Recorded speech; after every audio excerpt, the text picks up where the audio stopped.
Okay, we have a green box, we have a live counter ticking up, so we should now be live, which of course means welcome back to the Storytime Network.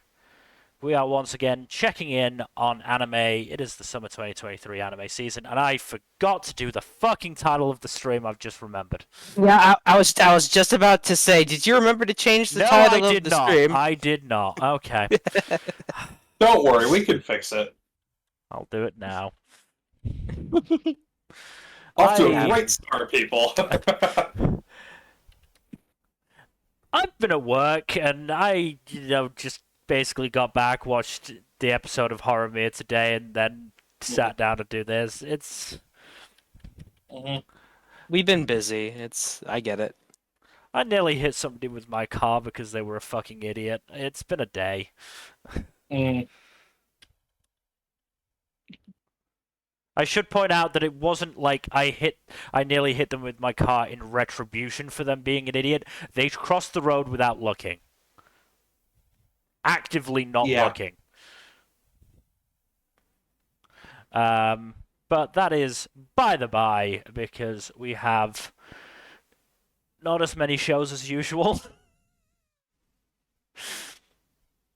um, we do, however, finally have the rest of Nier Automata to discuss. Y'all are gonna have fun with that one. I'm going to just tune that out. I haven't watched I actually didn't finish Nier yet. I only watched 2 episodes. I haven't watched any more of it than what I watched when it came out, which was what? What was it? Was it fall 2022 Last or season. was it winter? It wasn't last season. It was winter. It was definitely Yeah. more than a Oh. season ago. Yeah. Oh, I thought they put some stuff out in spring. Guess not. No, I don't think so. No, it's been pretty dead. Yeah. Mm. And then they just dropped all of it at once, and then announced a second call, which I don't have high hopes for the production for, at least. Yeah, I hope they take their time with that. That is some confidence right there. My goodness. You know how we had to wait like 4 months to drop the rest of this? Well, we're making more of it. I mean, to a certain extent, that's good, because that means that they aren't rushing the story, but it's still... Yeah, because I don't want them to end at just Route A, because at this point, that's all they're really doing. Yeah. So, Kurtula, I'm sure will. I mean, ending at Route A is like madness. Yeah. You do not get anywhere near the whole story, but that's to be discussed at another time. Probably Instead, get started on the list. I know it's Yeah. short, but instead we start off with Ayaka, a story of bonds and wounds. So, I've actually started watching this dubbed, so I only actually have one episode to discuss because this show comes out today, but the dubs don't come out until like midnight my time. Oh. So the episode 3 won't be out dubbed for another 45 minutes ish. That's assuming it gets put up at all in that time. It took until like fucking 4 o'clock my time for Mix to get subtitles today, and it dropped at like 11 a.m. and didn't get subtitles until 4 p.m. So yeah, Crunchyroll haven't been doing great recently. mm-hmm. Yeah. But yes, Ayaka. So episode 2 very much just sort of hammered home the point that Jinji is kind of a mess, and there are far better people to be a mentor to Yukito. Far, far better people. Because we got introduced to the other guy in the screenshot, Kurama, who is also one of the students of Yukito's dad. He seems a lot more put together and has 2 students of his own. I assume I hope he's gonna take the lead on teaching Yukito, because Jingi does not seem to know what he's doing. To the point where they went up against a Aramitama noted how big it was, and then Jingy just fucking ran off and tried to let Yuto deal with it. Nice. That's responsible. The other stupid thing is that Jingy was actually responsible for that Aramitama, because what he did was he got incredibly drunk, showed off his, superpowers by creating basically a golem made of water. Did he say, "I'll show you mine if you show me yours"? No. Darn. Oh, that's so funny. Told the water golem to pick up all the rubbish that he'd created with his drinking and eating, and then it just left it to its own devices, and it became corrupted and started hunting him down. But I can't blame it for doing that. Seemed a fair response. But yeah, we also got another post-credit scene with Ibuki, who seems to be doing the same job as Jingy and Kurama in that they're taking care of Aramitama, but he's doing it in more of a, I don't know, gangster style with a gun and shit. I assume I'm gonna meet him very soon, probably in the next episode or two. Yes, in fact, looking at the summary of episode 3, they meet him next episode. So we'll get to there that. you go. Neat. But just looking at the thumbnail for that episode, Yuto is looking incredibly done with Jingy already. So Understandable. Have a nice day. So yeah, it's not been bad. Definitely, preferred it dubbed. Meant that I didn't have to pay quite as much attention to things. What, you say it's okay. Would you be watching it if this were a season with more good shows? No. Probably not. I might be watching it swiftness dubbed. with that answer. I might still be watching it dubbed because Yuto is voiced by Dallas Reed, who also voices Asta in the Black Clover dub. Absolutely love him. Made Asta bearable. And Kieran Strange is in it, and I absolutely adore him as well. So, not to mention, if I watch it dubbed, if Kenjiro Suda's character does come back, I don't have to hear him. I thought you'd overcome your grudge against Kenjiro Suda. I have. Though I did have to double take because I've been playing a bit of One Piece Pirate Warriors 4, and I swear I heard his voice on the menu. Yeah, he voices Yonji. He does? Yeah. Yeah. Oh, that's you didn't know that. No, I don't watch One Piece. I read One Piece like a smart person. That's fair. I read One Piece too, but I have been watching the Wano arc because when they pop off in Wano, they pop the fuck off in Wano. And who doesn't appear in Wano? Yonji. Yeah. I was gonna say, Jack has a point, but Yonji isn't in Wano. So. Yeah, that's fair. That's completely fair. So yeah, considering how much of a role and how often they try and shove in the Vinsmoke siblings into that fucking game, wouldn't surprise me if he was, one of the voices of the game. So yeah, that's probably it. I didn't realize that, and so I was very confused why I thought I heard Kenjiro Suda. Anyway, yeah, this is not terrible. Trying to remember what the animation was like. I don't think it was too bad. I don't think there was anything particularly special, but I don't think it's looked necessarily bad. How did the Aramitama look? If Crunchyroll will load for So me. have to pay respects? What?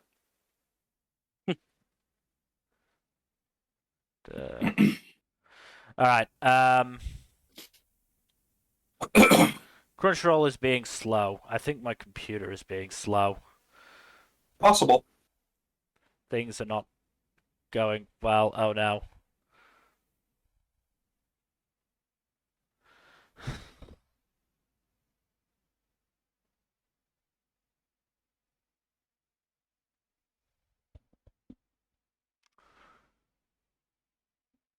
Hello? Can people hear me?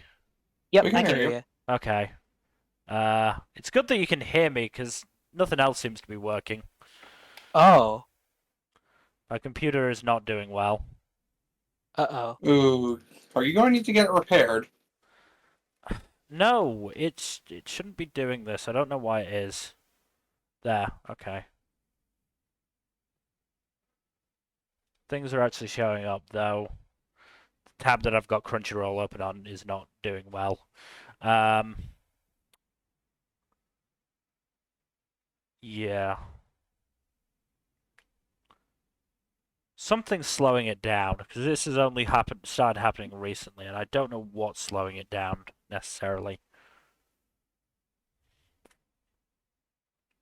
Well, Give me a second. is what it is. I'm gonna open Task Manager to see if I can see what it is. That involves my computer doing something which it doesn't like to do right now, so yeah.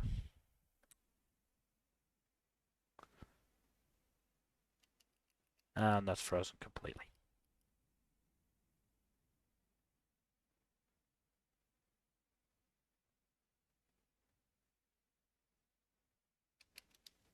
Oh boy, there goes the stream. Yep, there it goes. Oh, it's back up, I think. Seems to be back up.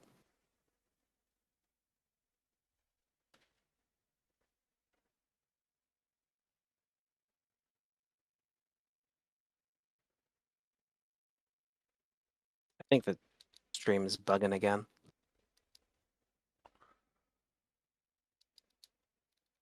It's probably bugging about as often as my Could- computer. To the moment, as I said, it's struggling quite badly. I don't know why.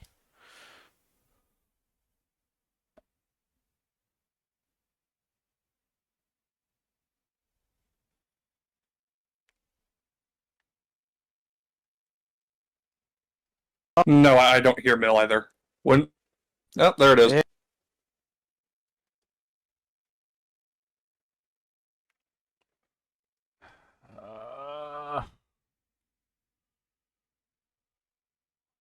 Doing this.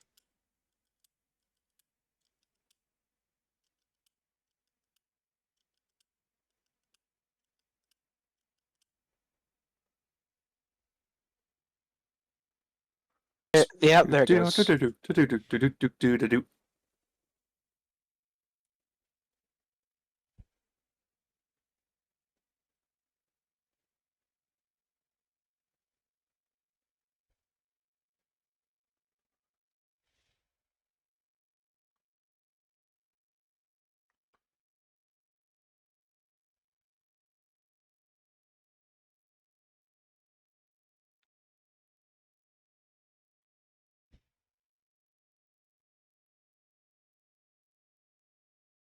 Oh, now you open Task Manager. Thanks for that. That's really helpful.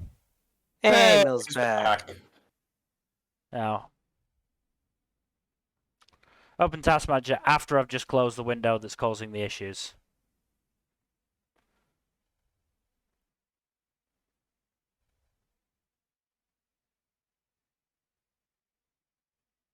There's definitely something screwy here.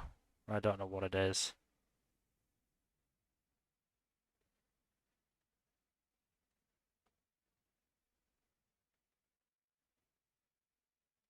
Maybe Firefox is causing the issues?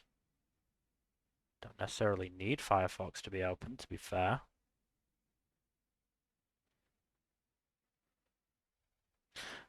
Right, either way, I don't think the thing looked bad. If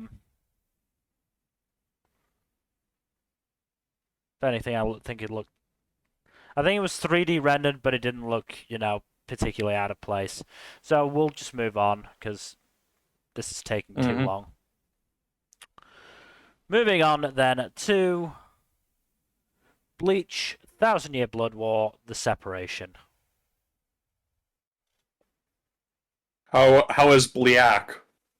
Black. It's good. Although we've started getting to the material that some of my least favorite material in this arc, or at least the start of it. Because there's two sections of this arc that I have serious issues with, and this is one of them. No, Yeah. 3 sections. Yes, but more specifically, in one of the more recent episodes, there's this bit that I hate. So, of course, the Stern Ritters stole a lot of captains' bankais, of course. So, of course, the captains had to develop a way to fight without their bankai, which some of them did, and then during the invasion that's happening now, they're able to fight back a bit. Of course, they still kind of end up getting their asses beat.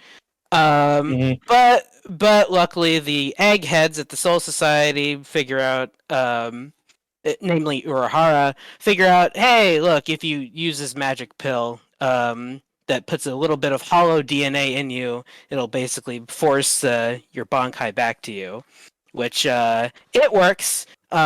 Which that's fine. And then the thing that actually pisses me off is one of the Stern Ritters. It just goes. I'm glad you took your Bankai back because it kept us from using this. And then they all do their. They unleash their. I'm gonna butcher the pronunciation. The Volsterndick, and which is basically their own version of Bankai. The Volstendig shit. Yeah, that, which it's cool in its own right, but the reason I have problems with it is if you had this, why'd you steal their Bankai in the first place if having their Bankai kept you from using it?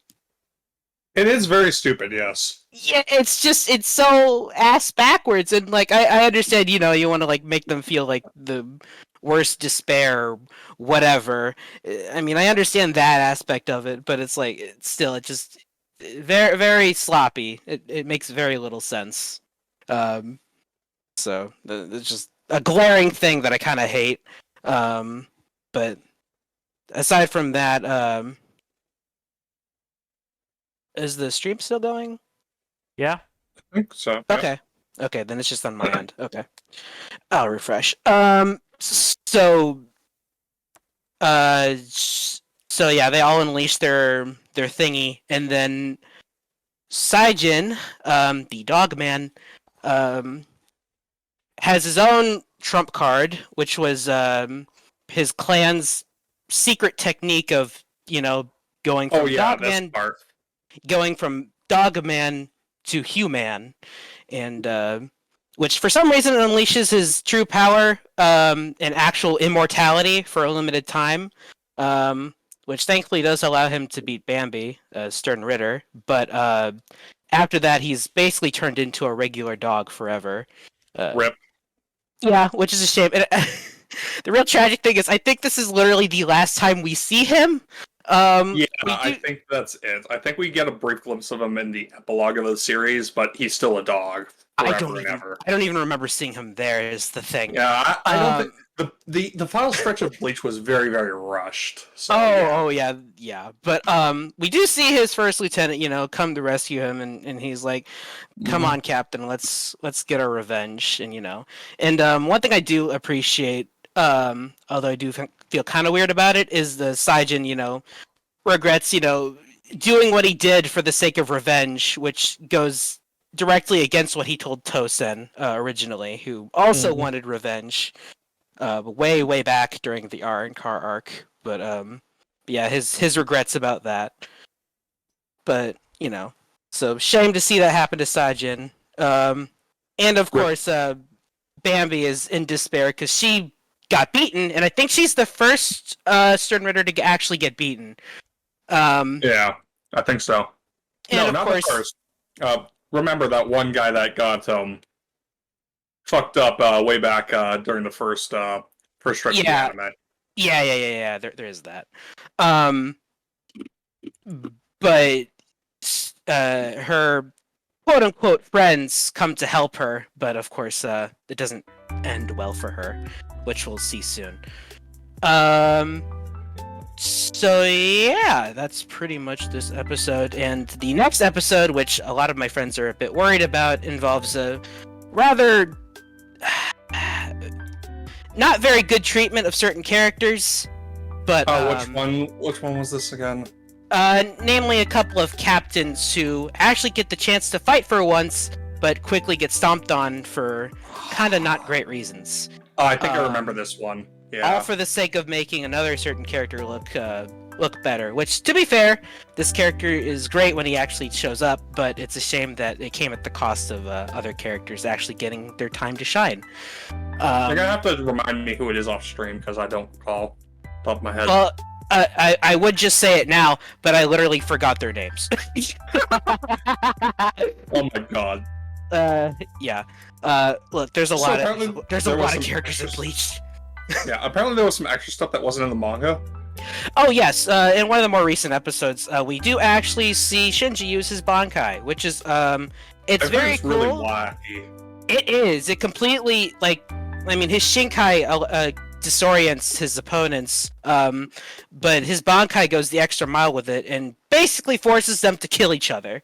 So, which is basically the reason why he can never actually use it, because otherwise it affects his allies. Yes, friendly fire.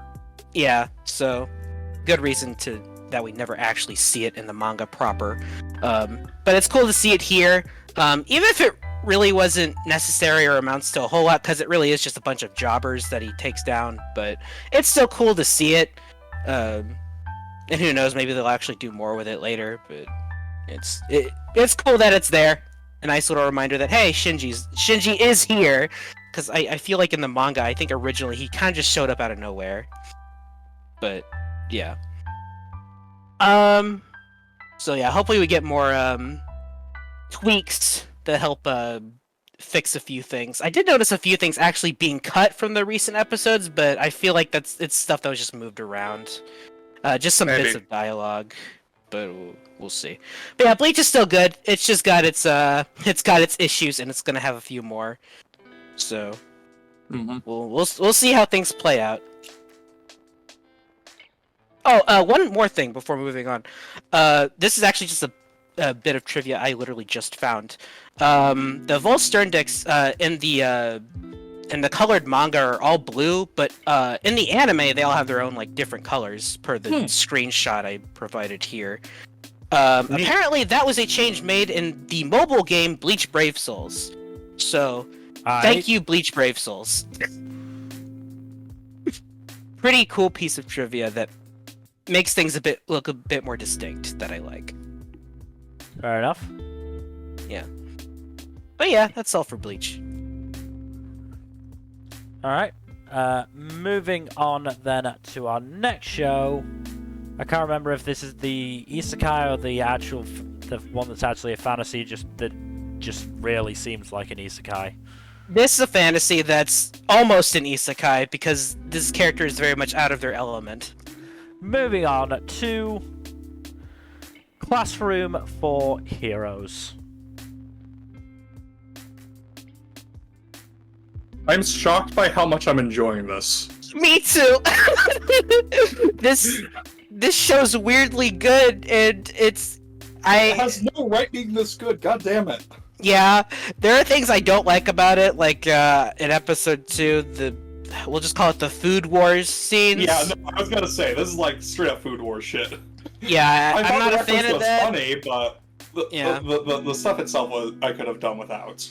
Yeah, I'm also not a fan of Q's outfit, considering. I'm not a fan of her outfit, but at the same time, I appreciate how non-leery the camera is of her. Oh no, it's not like that at all, which is something I like, even during the bad scene. In hell, but the anime steps well over it. Yeah. Which is appreciated. Yeah, those bits I don't like aside, it's otherwise being very good, and I'm surprised because all these characters actually have layers and distinct personalities. Yeah, it's weird and neat. Yeah. Like, I do appreciate that they are actually characterizing these as individuals with their own desires and wants. Yeah. And I like how Blade seems to have his own trauma during his experiences as a hero. How he couldn't save everyone, and a lot of people attacked him for it. Oh, he had to face all those vampires. Hardy har har. Honestly, an anime about Blade, the Marvel character, would be fucking rad. I think that actually exists. And it's probably fucking rad. No, I think it's actually one of the G4 anime, if I recall correctly. I have to double check. Yeah, I don't think it's great, although maybe it's one of the better ones. I don't remember. I'll have to check later. Nah. But I do think that is a thing. I do like the characters. I also like how all the characters seem to have like their own interactions with each other outside of the protagonist. Like some of them have like their own rivalries or their own friendships with each other, which it's nice to see not everything revolving around Protag-kun in like a harem style anime. Yeah, and it doesn't really. Despite, Blade being ridiculously overpowered compared to his classmates, it doesn't seem to rely on that a whole lot. It's usually used in ways that serve the story pretty well, which is shocking because every other fantasy I know that has an overpowered protagonist doesn't do that. Yeah, no, it's like the stereotype of these kinds of anime is like the Protag-kun solves every problem easily with just his overpoweredness. But no, in the second episode, he helps her by just offering a helping hand and being there to, accompany her. Yeah, as well as opening up to her. Yeah. So it's all about the emotional resolution rather than just him punch fighting it into submission. Yeah. And of course, his overpoweredness in the third episode both kind of creates the problem and isn't a proper solution for it. Yep. Again, this is surprisingly layered and thoughtful for this kind of anime. I don't know how or why it managed it. Yeah. Needless to say, I'm having a good time. I don't know if it'll keep this up. I hope it does, because I'd like to have one of these that. If it drops the ball too hard, I will drop this one. But otherwise, I'm willing to keep this up to the end. It's surprisingly enjoyable. Yeah, it's pretty darn good. It is shockingly good. Yeah, we have multiple good fantasies this season. Yeah. Of course, this one unfortunately does not hold candle to some of the later ones on this list. Oh no, but still a worthy watch. At least for now. If you can deal with the ecchi stuff, you will enjoy this one. And honestly, it's not even sometimes it's not even that intrusive. I don't remember there being any in episode 3. There was very little, if any. I think it was just light fan service with some outfits, and that's it. Yeah. Oh yeah, that. Yeah, that one older girl's outfit that was kind of a little bit skimpy, but not too skimpy. Yeah. But yeah. I like how Blade remarks, "Man, that looks really cold." Yeah. Just lampshading that. Yeah. Yeah, really, really fun show. That's has some well-written characters. Yep. Alright, you ready to move on? Yeah, I think so.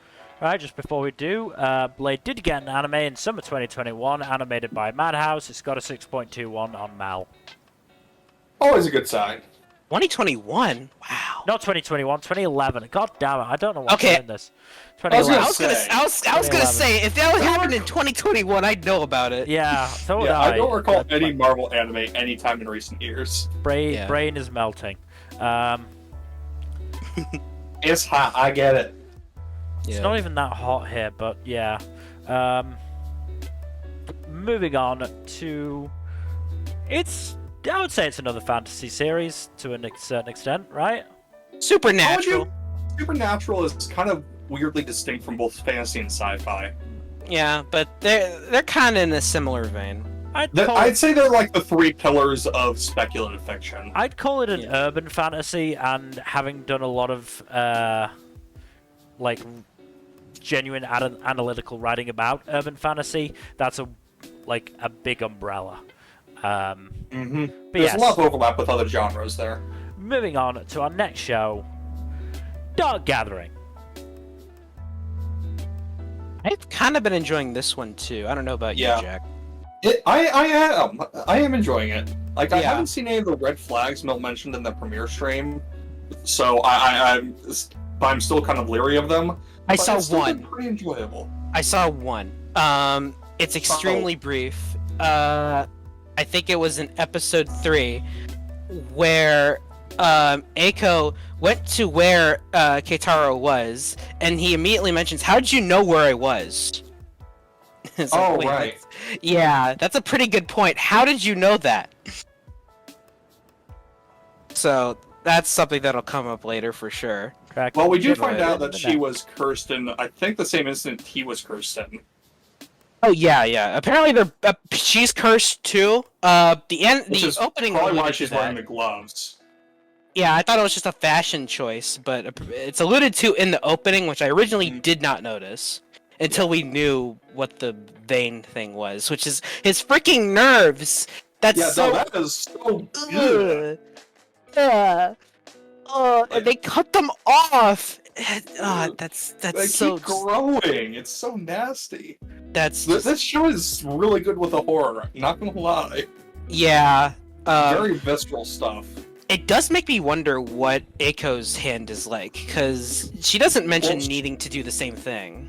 He has both hands covered, I believe. Yeah. Even if it's just one, I want to know, like, what's her curse like? Yeah, I am curious. We're probably gonna find out in the next episode. Actually, yeah, most likely, because it seems to be I think the next episode is titled after her, so, Which good, we'll learn more about Eiko. Oh boy. It's a ring illusion. The professor should have never played that cursed videotape. Oh boy. I enjoyed taking this screenshot. This was a fun one. Oh yeah. The little escape. The little mini diagram. I always like when anime do that. Yeah, we find out that Yayoi is making basically voodoo dolls to take the damage her friends would suffer from curses. Which is both noble and also really fucked up with how she's doing it. Oh yeah, no, it's both noble and extremely creepy. These aren't cursed spirits and all that, so they probably deserve what they're getting, but it's so whoa. Yeah. There's a lot of layers to that right there. This anime does a really good job with the horror aspect of it. It does a great job getting under your skin, which is rare to say for horror anime nowadays. Yeah, no, I think it nails the atmosphere really well. But it has some surprisingly good comedy bits here and there too. Oh yeah. So yeah, I'm enjoying it, at least for now. Okay. I want to know more about what Eiko's deal is, but we'll find out next episode. Most likely, yeah. And this is set to be a 2-core too. Oh, okay. So this will stretch into the Halloween season, of course. Well, that's good. And this is one of, I think, 3 or 4 2-core anime this season. Because we got Dark Gathering, Jujutsu Kaisen, and Helck, for sure. And, the anime that shall not be named on the stream. Oh, yeah. There's also anime that are 2-core, but they're acting like it's not, or just having it be split core, even though they're calling that other core a separate season. Whatever. Yeah, that's dumb, but whatever. We're not here to debate the merits of split core anime. Yeah. Synduality Noir is also 2-core. Oh yeah, it is. That is 5 anime that's 2-core that started this season. Yeah. But yeah, no, Dark Gathering really good so far. Yeah. I'm quite enjoyable. I'm not willing to get High Dive to watch it. That is so valid. I cannot blame you. Oh, that actually reminds me. Garbage. that does remind me. One rare high dive W. When one of the spirits talked, the font changed to be like Times New Roman or some shit. Oh, that's funny. Yeah, I don't think I've noticed high dive do that before. So that was cool. They also continue to do the really creepy font for some of the ghostly talk as well. Mm-hmm. I think they have been sort of experimenting with Dark Gathering. I certainly remember them doing it in the first episode. How has it been, like, production-wise? Because it's been alright. Nothing spectacular, but it's been okay. But it's been doing its job. Nothing awful. Nothing spectacular. Egregious. Yeah. It's been working like at worst. Then if I'm gonna do this, I'm probably just gonna read the manga, seeing as it is on Viz. Yeah, no, that's fair. Yeah, there is that. Yeah. So what always bothers me, about High Dive, besides the UI, is just like, why do they keep second season separate like the way they do? I have to go like through multiple menus to get to like a second season of an anime. Well, that is awful. How Crunchyroll isn't that much better. Oh no, they have like seasons listed, and they have like movies and shit stuffed at like season 30 something or some shit. So when you finish the currently airing stuff, you get immediately shunted to the fucking movies. Just make a separate page. Seriously. And also, like, the different languages are also like listed as different. Why? To be fair, I don't think they're doing that now. Oh yeah, I think they fixed that. Yeah. On my end, I've still seen it, so maybe they've kind of stopped doing it, but maybe they're still rolling out that. slowly. Yeah, maybe. I mean, in which case that's great, but I mean, yeah. for example, for Jujutsu Kaisen, you've got season 1, 24 episodes, season 2, 4 episodes, and then season 34, Jujutsu Kaisen 0. Okay, so it does seem like that they've been making the gradual change to it. Okay, good. That's something. I'll take that for now. Yeah. But Crunchyroll, you still got issues. Oh no, absolutely. Oh, absolutely. As I was saying earlier, 5 hours for subtitles to be added to the video. Not great. Not great. Just don't release the episode at this point. I'd rather the episode not be there than it be up without subtitles, because that's just I agree. Just say it's been delayed. Yeah. Like you'd get a lot more goodwill from me. It's like, okay, you know what? That's fine. Sometimes it's also shit an easy happens. pill to swallow because shit happens. Yeah. Yeah. Mm-hmm.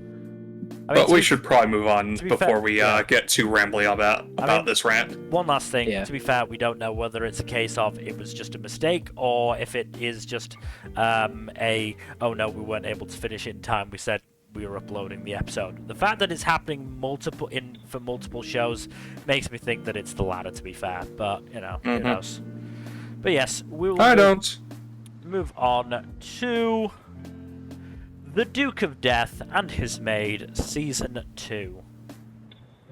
The past couple episodes have been interesting because we got some actual info on the Duke's curse and the nature of it. Apparently, it's very powerful, due in no small part to the fact that it was cast by the current head witch's sister, who is named Said. Which, not an ominous name at all. No, sorry. Boy. But yeah, she's also dead now. And there aren't any real witches who are really powerful enough to, undo that shit. Even like, her twin sister is maybe powerful enough, but it's uncertain. Because it's pretty heavily implied that, Said was the stronger of the two siblings. But yeah, so they encounter a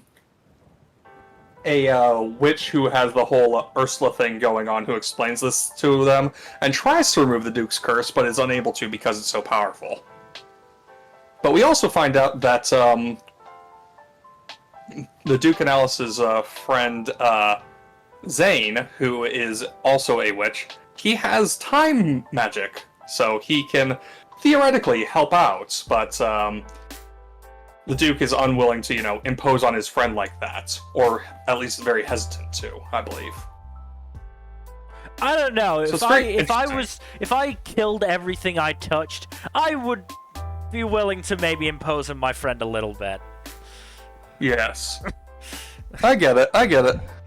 But we find out also that Zane is very hesitant to use his time magic because he tried to use it to save his crush's parents before, and he tried multiple times and kept failing. So, he's a bit traumatized by his failure to properly utilize his time powers. Yeah. But yeah, we also find out that the Sea Witch is engaged, or rather has been married to the ringmaster at the circus Zane and his crush are working at. And the ringmaster just reveals it nonchalantly to Zane and one of the other people working at the circus, and he's like, and Zane's just like, dude, please stop making shit up. You had us in the first half, but then you said that she was like a octopus witch, and it was like, yeah, you're stretching the realm of possibility there. Somebody hasn't watched Little Mermaid. I mean, this is like 100 years before the actual movie, so. But yeah, no, this has been good. I appreciate that we've been getting answers and progress on the plots. But I also appreciate the interactions between the Duke and Alice and amongst the supporting cast as well. It's been good stuff. Was the Little Mermaid one of the Disney films based on the Hans Christian Andersen novel? Yes. Yeah. But I don't recall if the Sea Witch who cursed the mermaid or who helped the mermaid in the novel was an octopus mermaid or not. Fair enough. Anyway, that's a whole nother discussion of Disney and its horrifying origins. A lot of old fairy tales are really disturbing. Very horrifying, yes. I mean, one last thing I want to say. Maybe it's been a while since I've watched any full CG anime, but looking at the screenshots you gave me, Jack, it just seems so weird, the art style for the characters. I will say the production values are the weakest part of the show. It just seems far. very uncanny valley to me. Something stiff, feels off. I will say. It's very stiff.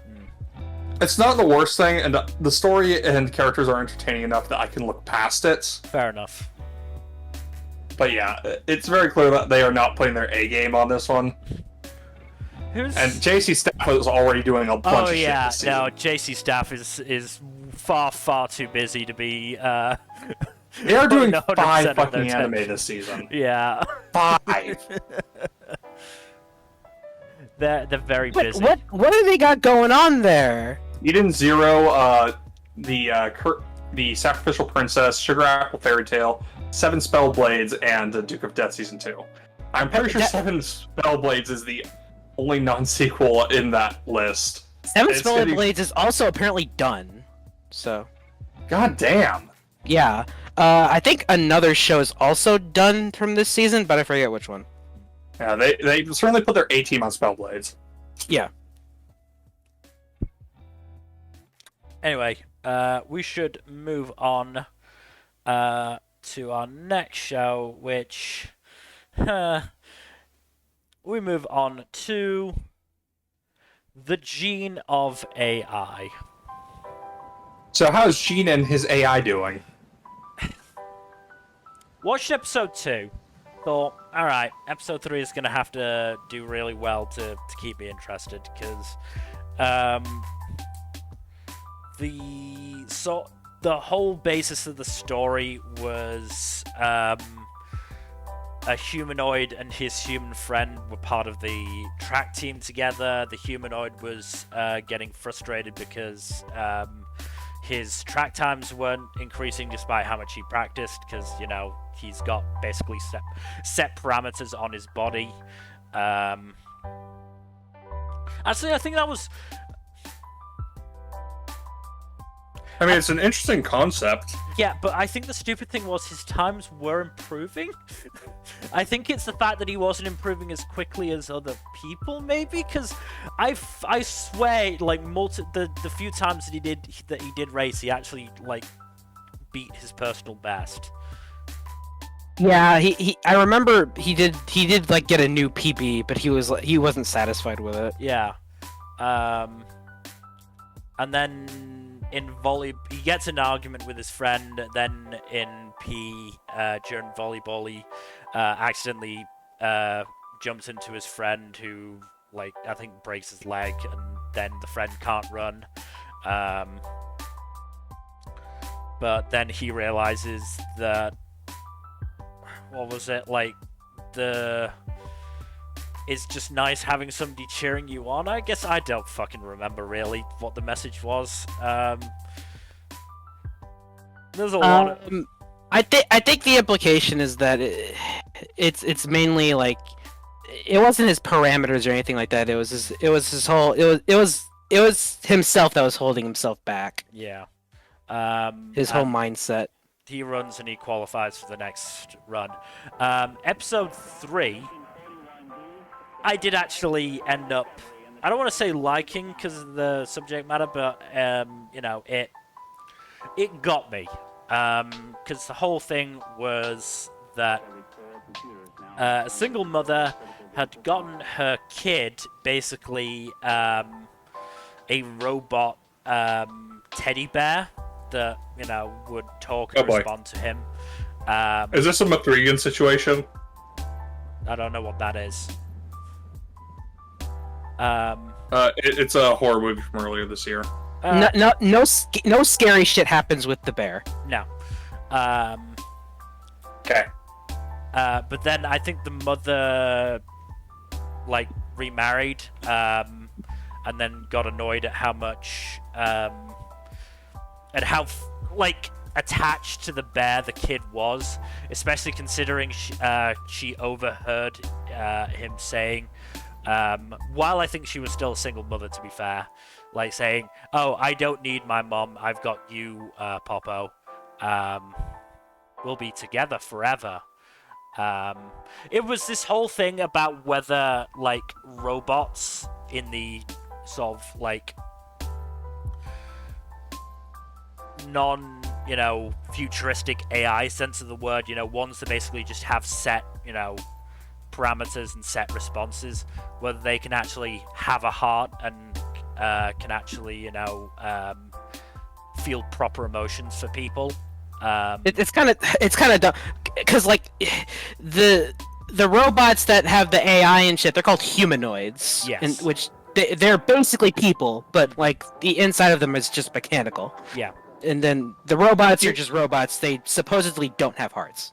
That was a flagrant abuse of the word humanoid. Yes. I don't like that term that's used for them. Yeah. But yeah. But yeah, there was, you know, there was a sad moment where the kid had run home because he overheard that his mom was going to try and get rid of Popo. He ended up really depressed because there was also a subplot in this episode of a woman had basically had a robot boyfriend for like 7 years. And then found a real boyfriend and was like, I'm sending you back. And the boy overheard them on their, like, last date and asked the robot, hey, are you gonna miss the nice lady? It was like, well, I'll have her memories in my memory banks for 5 years, but otherwise no. Which upset him. Then I think he fell asleep and Popo got worried that he'd get a cold, so he tried asking passers-by for help. Then he got knocked into the street and run over. Oh.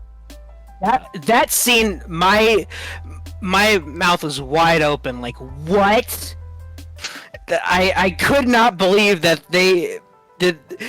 You almost kill off this little bear, bruh. I didn't think he was gonna make it. As I said, I was genuinely kind of upset by it. Like, I don't think I quite teared up, but I was part of the way there. It's like, oh god, if the bear doesn't make it, I might actually tear up here, because that was really sad. And they eventually, you know, come to the conclusion that it's fine for him to have the bear. The bear, they think the bear actually cares for him. The bear probably doesn't. So I was like, okay, the show has earned some goodwill from me. I'll give it a chance. And then episode 4 happened, which was I haven't seen episode 4 yet, but by all means. Split into segments. The first one being focused on what's the fuck is her name? Risa Higuchi, Pseudo's assistant, who is in love with him and is terrible and the worst part. A bad part of the show. What'd she do? I mean, she doesn't really do anything. She just obsesses over her fucking boss more, and it's just like I don't find this entertaining. Oh no, the second segment is the bad one because it follows follows, I believe, a high school boy who has a crush on a girl. Okay. Do you want to know what he does?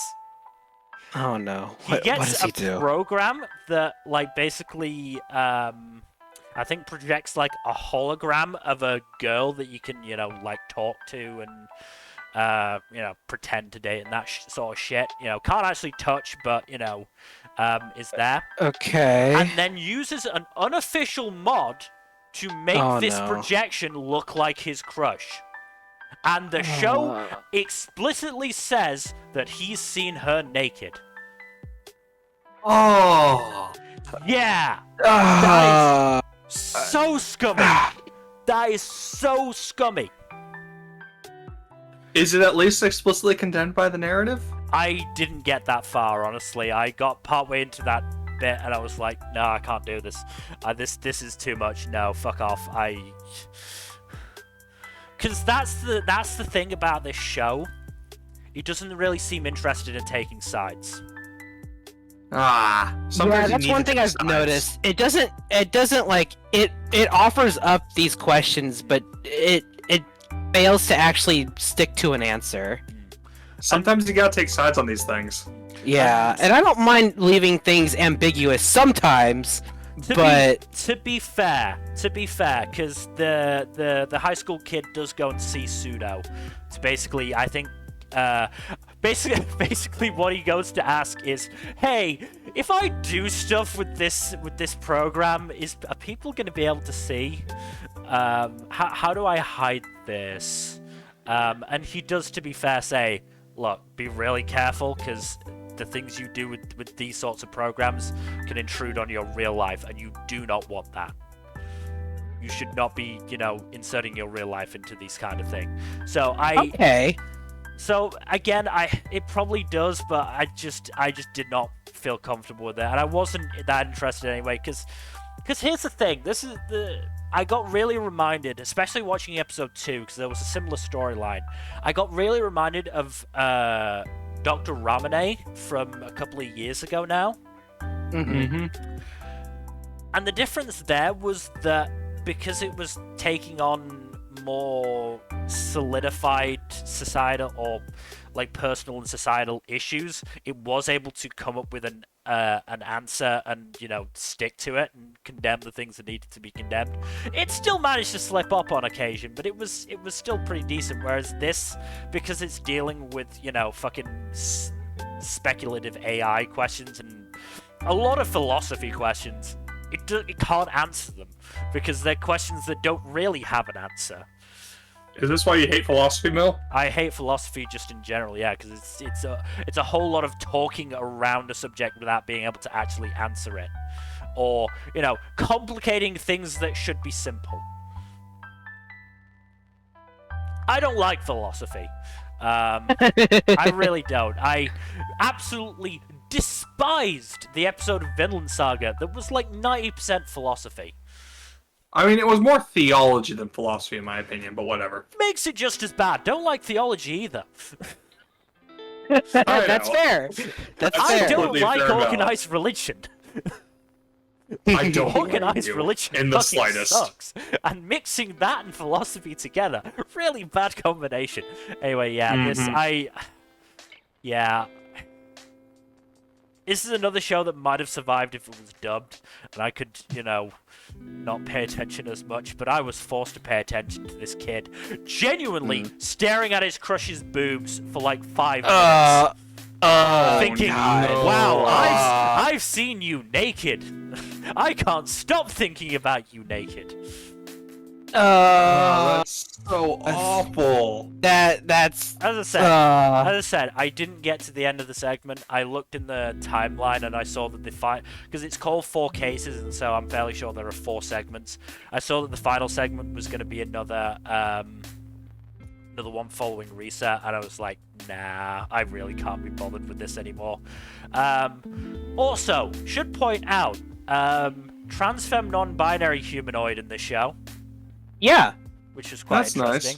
Nice. Wish they weren't introduced groping Risa, but God, that was weird.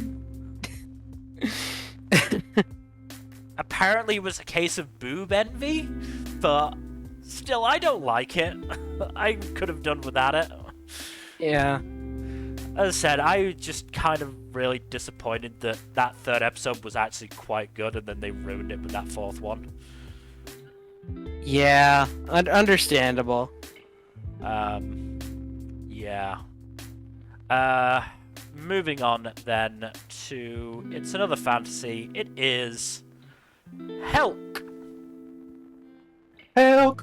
I need somebody. What the hell? What the hell is happening? It's a Helck of a good time. Yeah, it's a Helck of a good time. That should be the tagline for this show. Yep. Yeah, no, this is good. This is very good. It's very good so far. I'm just curious as to... What the fuck is Helck's deal? Yeah, well, both his deal and, like, what's actually going on here? I mean, I have theories, but what's actually going on here? That's an interesting question. I also have theories. Game theories. I'm just kidding. Anime. That's just an anime theory. Yes. Yes. Yeah, no, also, I just love the contrast So between dinky. Helck's massive size and his just, like, tiny-ass sword. He doesn't really need it. I don't know why he has a sword. It's funny that way. I mean, he's very secure in his masculinity. He's not compensating for anything. Exactly. Yeah. Also, I did find it very funny that he just one-shot the monster and then pulled out his sword. Like, it's too late for that. You already killed it with one shot. Helck is very funny. It was just in case it got back up. Yeah, clearly. I did love the color commentary from that one dude, though. It was like, no, it's not over yet. It's like, no, it's over. He killed it with a kick.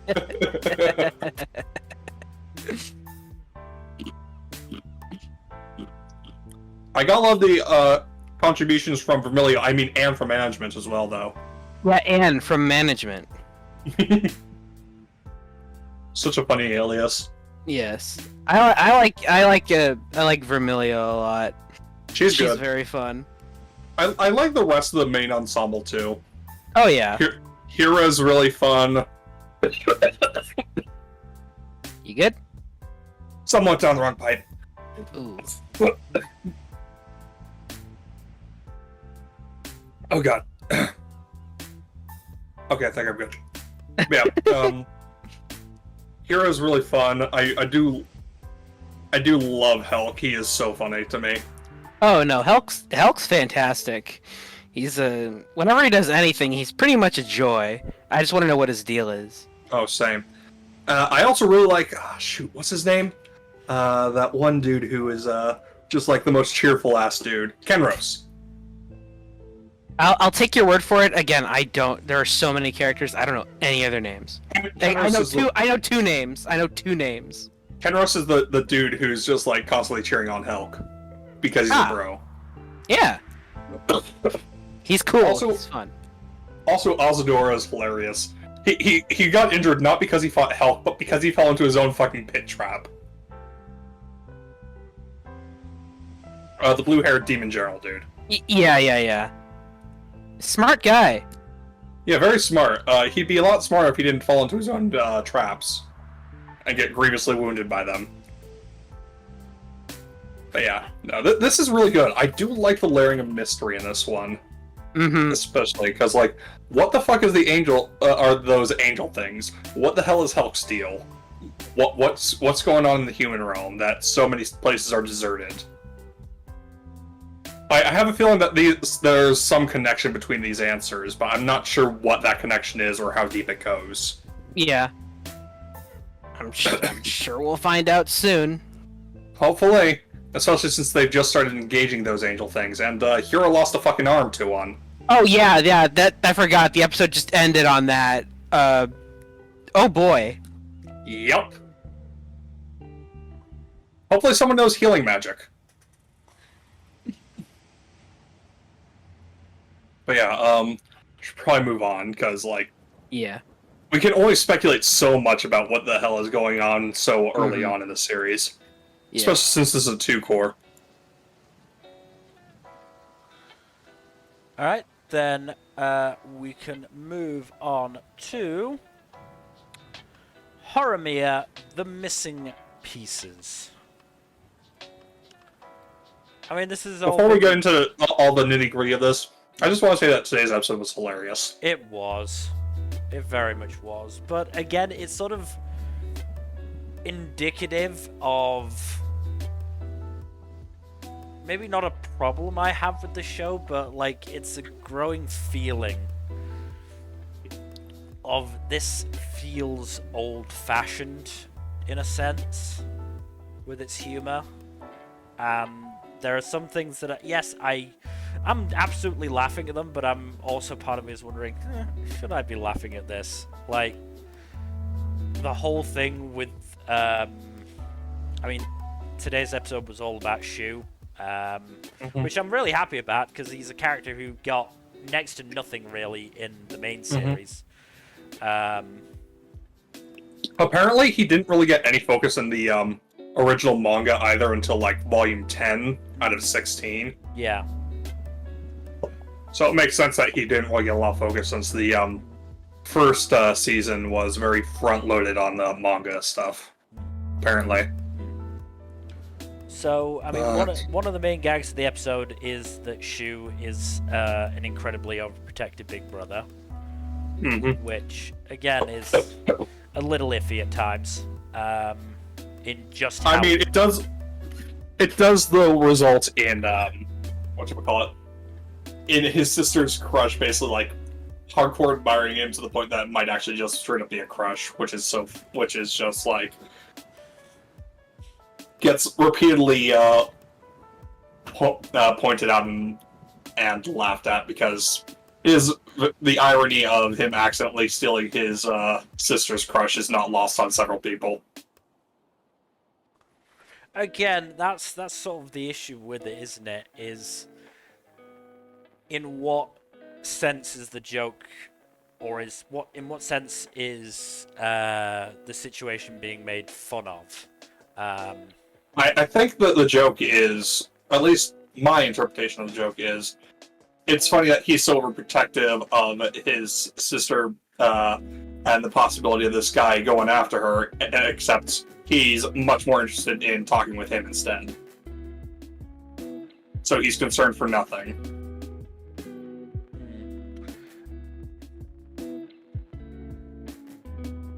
I mean, I'm trying to figure out how to word this properly, because I don't want to accuse Horimiya of something that it's not doing, but I do have, you know, something of an issue here of... I don't think it was making fun of the situation of, you know, oh, Yera might be gay, but... No, I don't think that was what it was doing either. I don't know. It didn't feel as mean-spirited as that, but it didn't feel too far off that, if you get what I mean. I mean, I get that, but a lot of the jokes are more just like at Yura's expense in general, rather than any one specific thing. Yeah.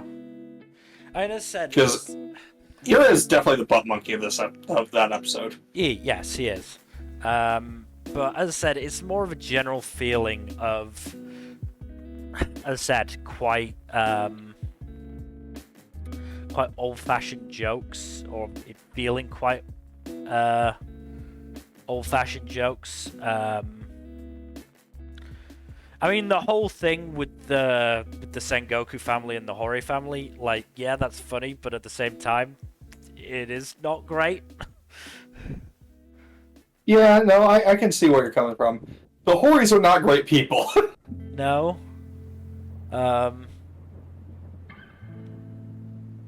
I do want to say, though, that the cooking episode was very funny. The cooking bit was good. The cooking bit was good. I just love that both Remy and Sengoku are just such awful cooks that Sakura basically has to, babysit them the whole time. Yeah. To prevent them from burning the entire room down.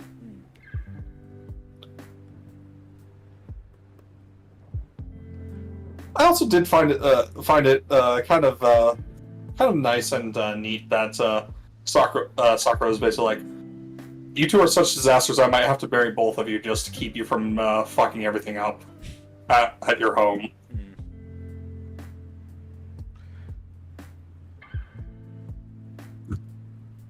But yeah, no.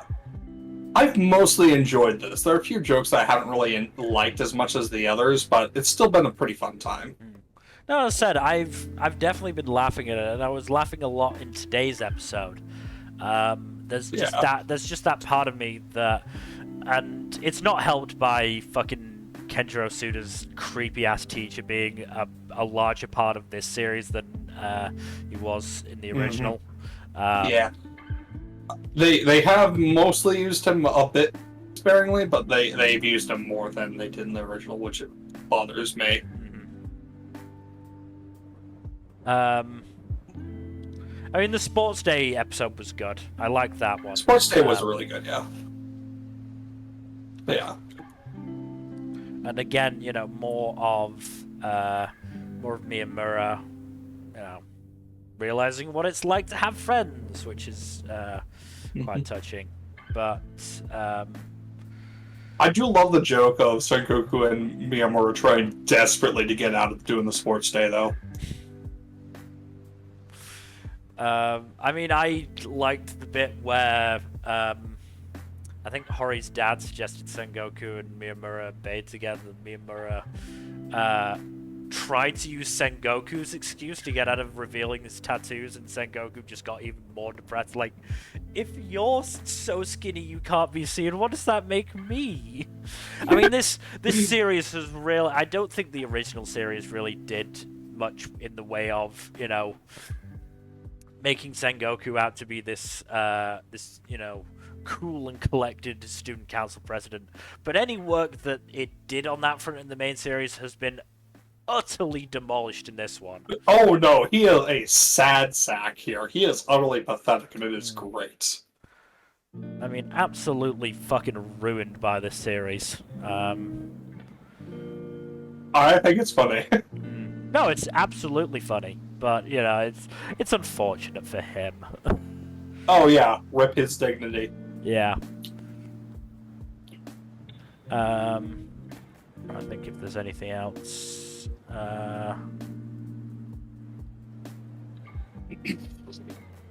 Yeah, I don't think so. So I think we can move on then to the big one of the season. The one we've all been waiting for. It is Jujutsu Kaisen Season 2. Boy, oh boy. I've got a bit of a confession to make. I've already made it on the Discord. I was kind of underwhelmed by Gojo versus Toshi. Which one? Second one. Second round, I imagine. Yeah. Okay. I mean, that's fair. Because that is... It's handled differently than it is in the manga. That is one of my favorite fights in the manga, and probably the one that I go back to more often than any other.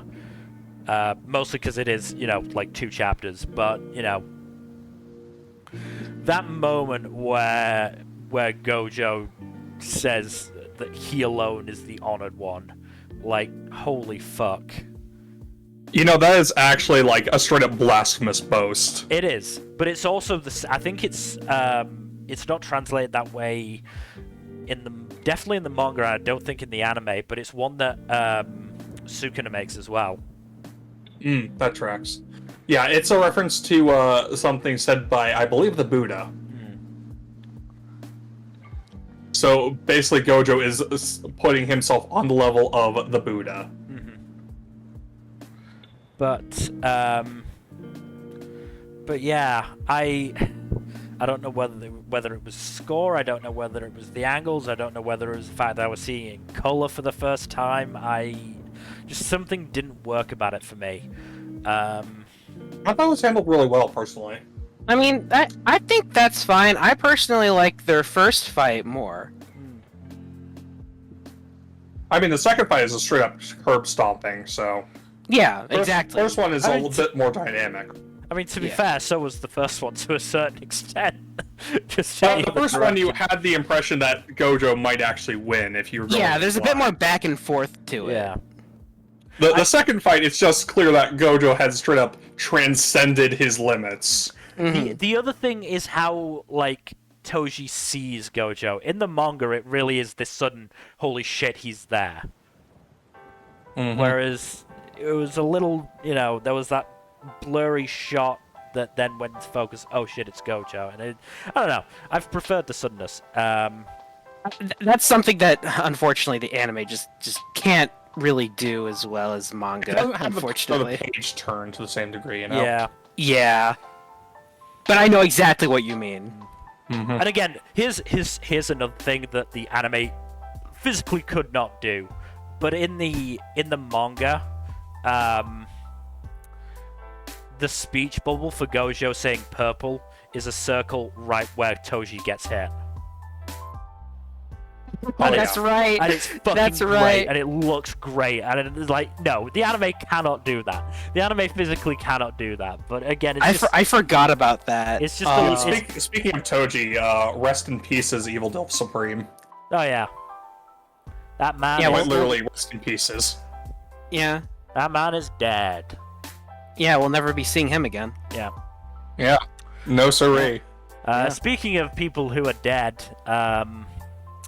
Amanai just gets straight up headshot, and Yeah. That scene is so well done. I love how the yeah. ED starts playing, Yeah, because it makes it seem like that I'm- everything's over. I was like, they're gonna do that sudden stop when she gets shot. They're gonna do it, and there it is. Yep. Yep. Those sons of bitches. I knew it was coming, but still. Yeah. It's like they're playing the ED now. No, I'll be Yeah. happy, and everything works out. And nope. She gets headshot, dies. Now here's the ED. There was one gripe I did have with the arc besides, Is it what's her name? just no Kuroi. Kuroi, yeah. Kuroi. There's no real answer onto whether or not Toji actually killed her. Like, he left her heavily wounded, but we get no answer as to her fate. Yeah. Which is kind of unsatisfying, because she was an important supporting player in this arc. Well, maybe we'll find out. Maybe. It's not answered at all in the manga, but maybe the Yeah. anime will add something. Yeah. You never know. Maybe they'll throw it in. They have been next adding stuff, episode. to be fair, so... Mm-hmm. What was that? They have been adding stuff, presumably because this arc is so short in the manga, really. Oh, yeah. They have to fill up, like, 4.5, 5 episodes with this arc. Yeah.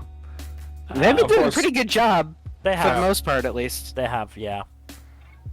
Also, the next episode is the only episode we'll be talking about in the mid-season check-in, because the anime is going to be taking a few weeks off after episode 5 of the season. Yep. And then we're going to be entering Shibuya. Anime kind are of. not ready. I mean, yeah, we probably won't be able to discuss it until... Is it going to be The 4 wrap-up, or... yeah. Wrap-up at the earliest, yeah.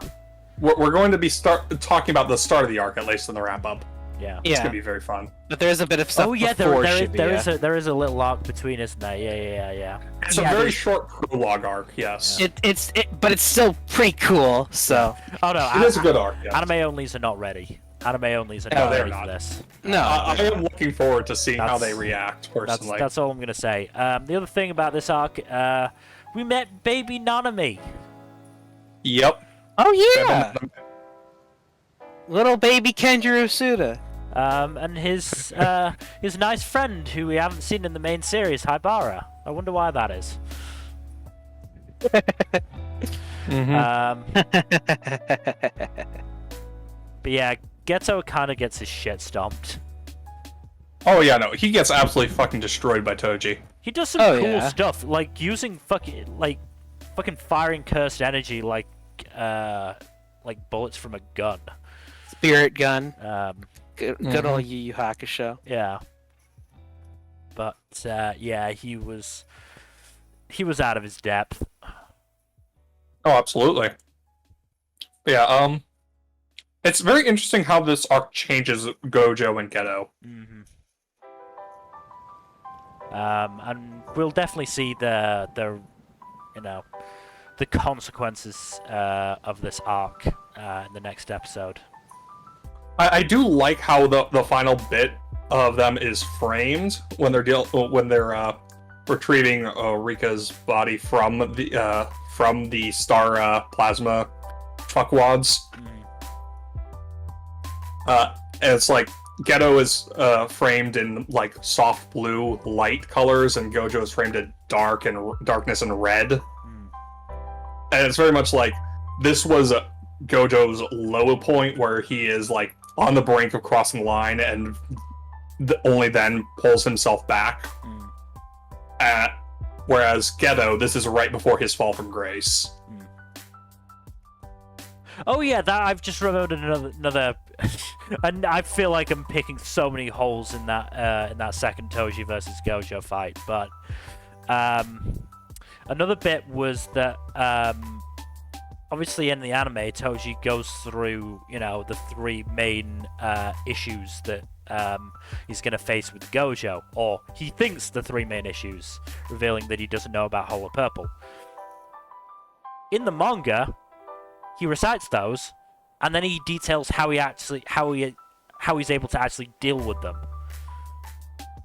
which I feel makes it more natural that he would explain these three things, because the three things on their own just feel like they're setting up for, oh, he doesn't know about Hollow Purple, but we the audience do because we've seen him use it during the tournament arc in season 1.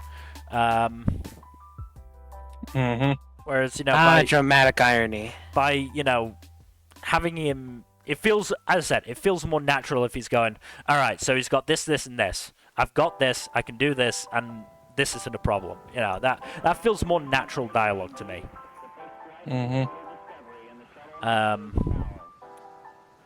But yeah, Toshi finally remembers he has a son as well. Took him getting, half his torso basically demolished, but,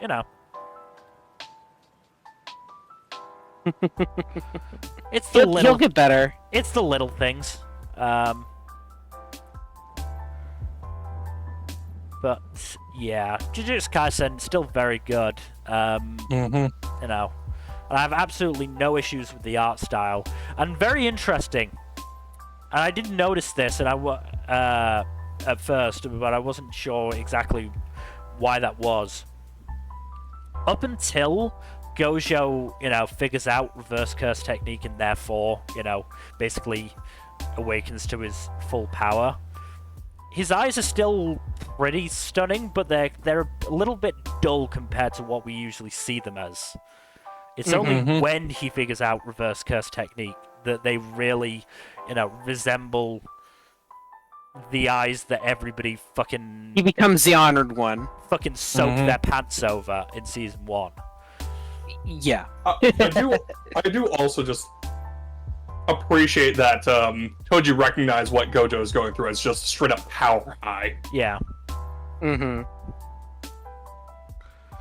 Like, the man is tripping on his own supply of ludicrous godlike power, which is why he's acting so deranged.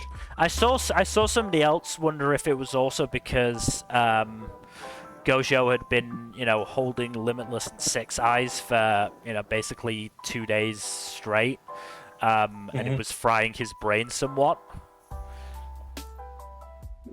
Yeah. And using reverse curse technique might have helped repair it a little bit. Well, I think he was focusing reverse curse technique on, the giant gashes in his body and the hole in his head, but yes. Yeah. Also, I do appreciate that Gojo straight up calls out Toji for not decapitating him on the spot. Should have gone for the when head. He had the chance. Should have gone for the head. Should have gone for the head. Though I'll say what was really well done is that first ambush. That holy shit, Gojo just got stabbed in the fucking chest. Yep. That is a surprise well done. But yes, we should move on to... Alright, this one has to be an isekai. We move on to Level 1 Demon Lord and One Room Hero. It's not an isekai. It's not? It's not. It is a fantasy. Is it urban fantasy? Is that why it has the modern aesthetic to it? Kind of? Everything and nothing is urban fantasy. Take it from me. I mean, it is pretty weird, cause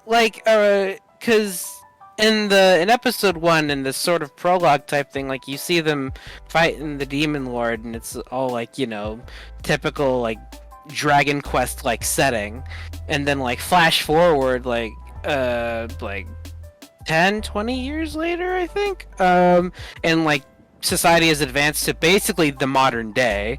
It's like, how did that happen? Very, very odd. But yeah, I'm gonna be dropping this one. Nothing particularly awful about it. It's just episode 2 failed to impress, and there's this whole thing with so I did mention about episode 1 how the Demon Lord's secretary has the very has a certain outfit that resembles a swimsuit for whatever reason, and the camera just absolutely hugs her ass, doesn't it? I think we know the reason of that. I heard of that. Yeah. It takes any and all opportunities to show her ass. I mean, I think we may not know the reason in the universe, but we 100% know the reason out of universe. So that's a thing. The hero meets her. She ends up taking a shower at his place. She gets drunk and then ends up attacking him, in which case the hero jumps out a window, she follows him, loses the towel, and she's literally just running around the whole city naked. Yeah. Look, there's a certain situation in which nude shenanigans are hilarious. I don't think this is one of them. You're saying. It wasn't. I can kind of see what it's going for, but it failed to impress. Luckily the hero, he tries his best to be respectful. He's kind of just dealing with a messy situation now. But of course the cops see her and are like, "Hey, you can't do that." And so that pretty much put an end to that. But yeah, episode 2 really did not grab me. There is one gag that I do like. So as you can see in the screenshot here, you see that eyeball sticking out of that closet. That is never explained. That there is this demon ghost girl or whatever that is living in the hero's closet, and it is never explained, but anytime the closet is on screen, you see her. I don't know why that is, but it is pretty funny.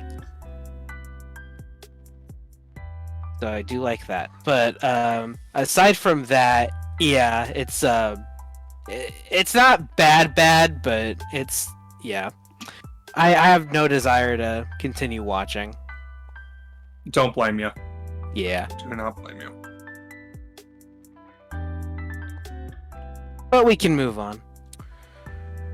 moving on then to It's My Show, and I love it dearly. It is Malevolent Spirits Mononogatari Season 2. I just fucking love this show. I adore it with all my heart.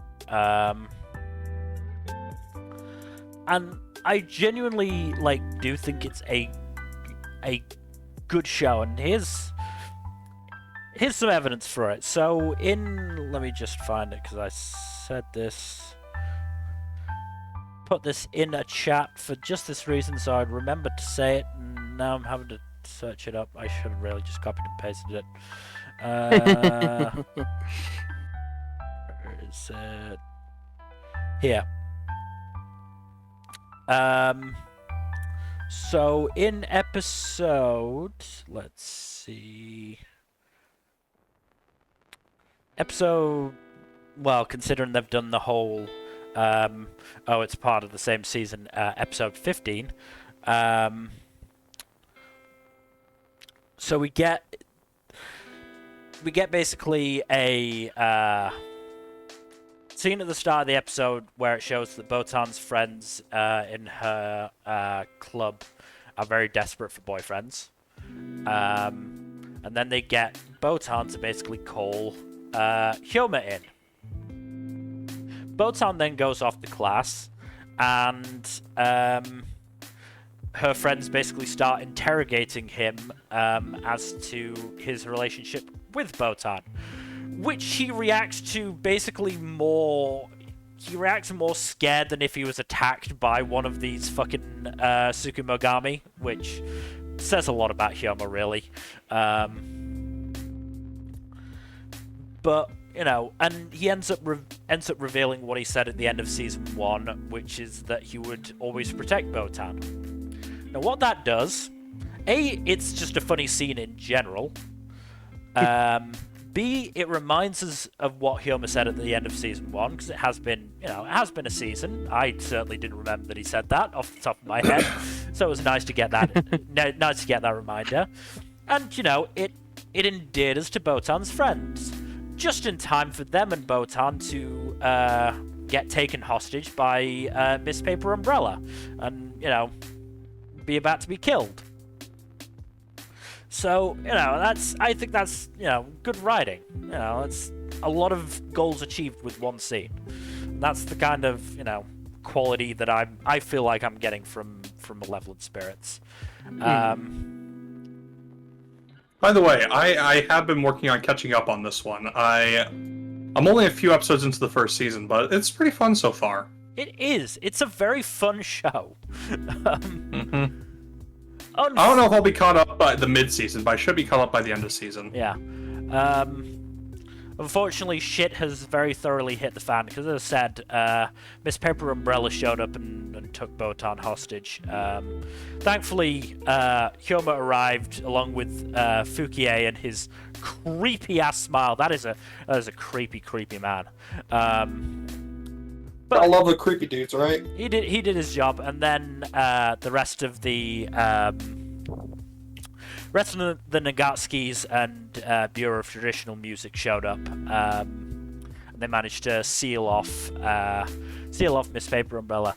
Unfortunately, what they didn't realize until it was too late is throughout that entire encounter, she'd been talking in the plural as to her plans.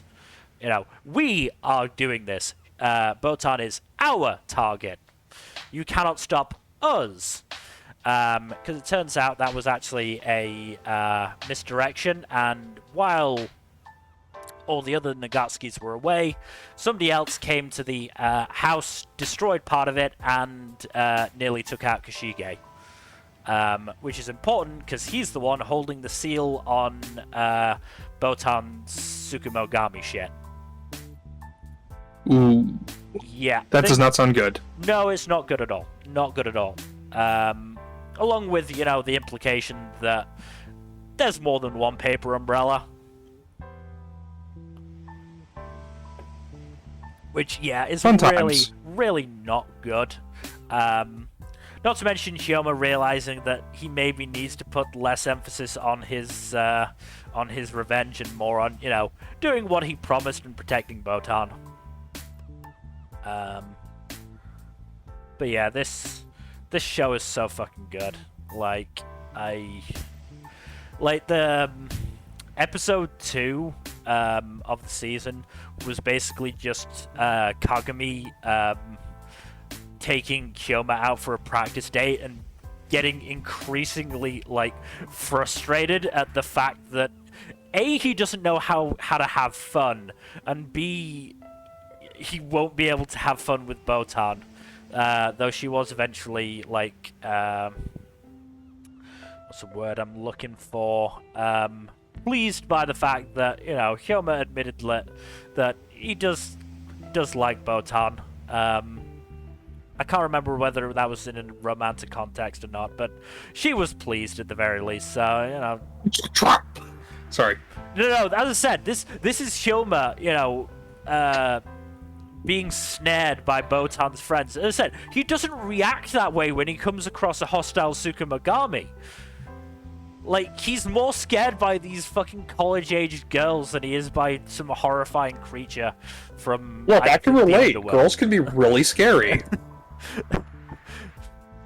Oh yeah, he also gets waylaid by Botan's best friends in episode 2 as well. The poor guy is getting absolutely fucking interrogated as to the state of his romance with Botan. And it's very funny. But yes, we're definitely getting into the serious stuff now. Thankfully, Kushige, while he is currently gone, it doesn't look like he'll be gone forever, but probably for most of the rest of the season, considering, he comes back and Botan doesn't have as much to worry about. So, to keep the drama up, he'll probably be gone, which is sad. But very unfortunate. But yeah, this definitely starting to pick up, and I'm still enjoying the show as much as ever. So, and I do look forward to when you are caught up, Jack. Oh yeah. But up next, I make no promises, but I'll also try to watch before end of season. Yes, join the religion of the dumb idiot, who, You do gotta love a good himbo. He's so dumb and I love him. That's the thing, that first episode, you wonder if he is actually just, an asshole bigot. No, he is just so dumb. He is just too dumb to know otherwise. And once he actually starts to learn things, he gets so much better. But we should move on to... The Masterful Cat is depressed again today. I'm really liking the show. Oh, that's nice. That's good. Gohan's can't ruin this show for me. It's too fucking funny. Maybe look into the manga. That would help. Fucking, Saku is such an absolute mess of a human being. It's kind of insane. You remember how much of a mess we thought Akane from Yamada-kun was? Mm-hmm. Yeah. Saku is worse. Oh. How? The working...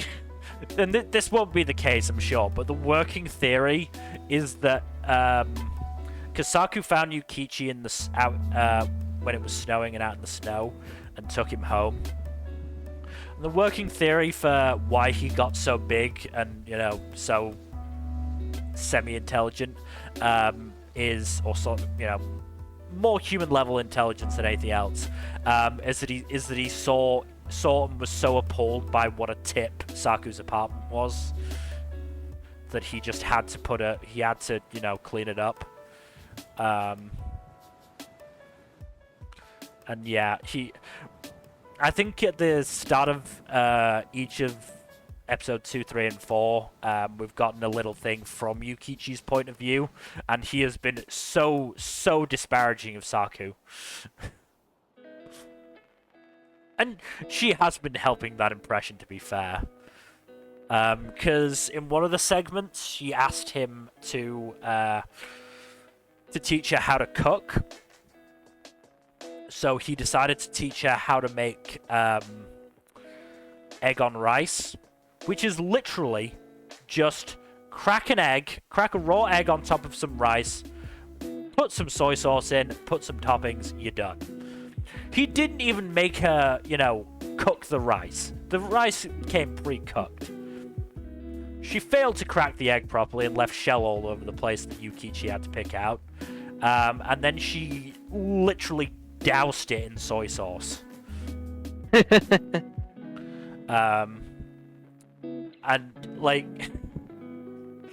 she was so proud of it before the soy sauce thing.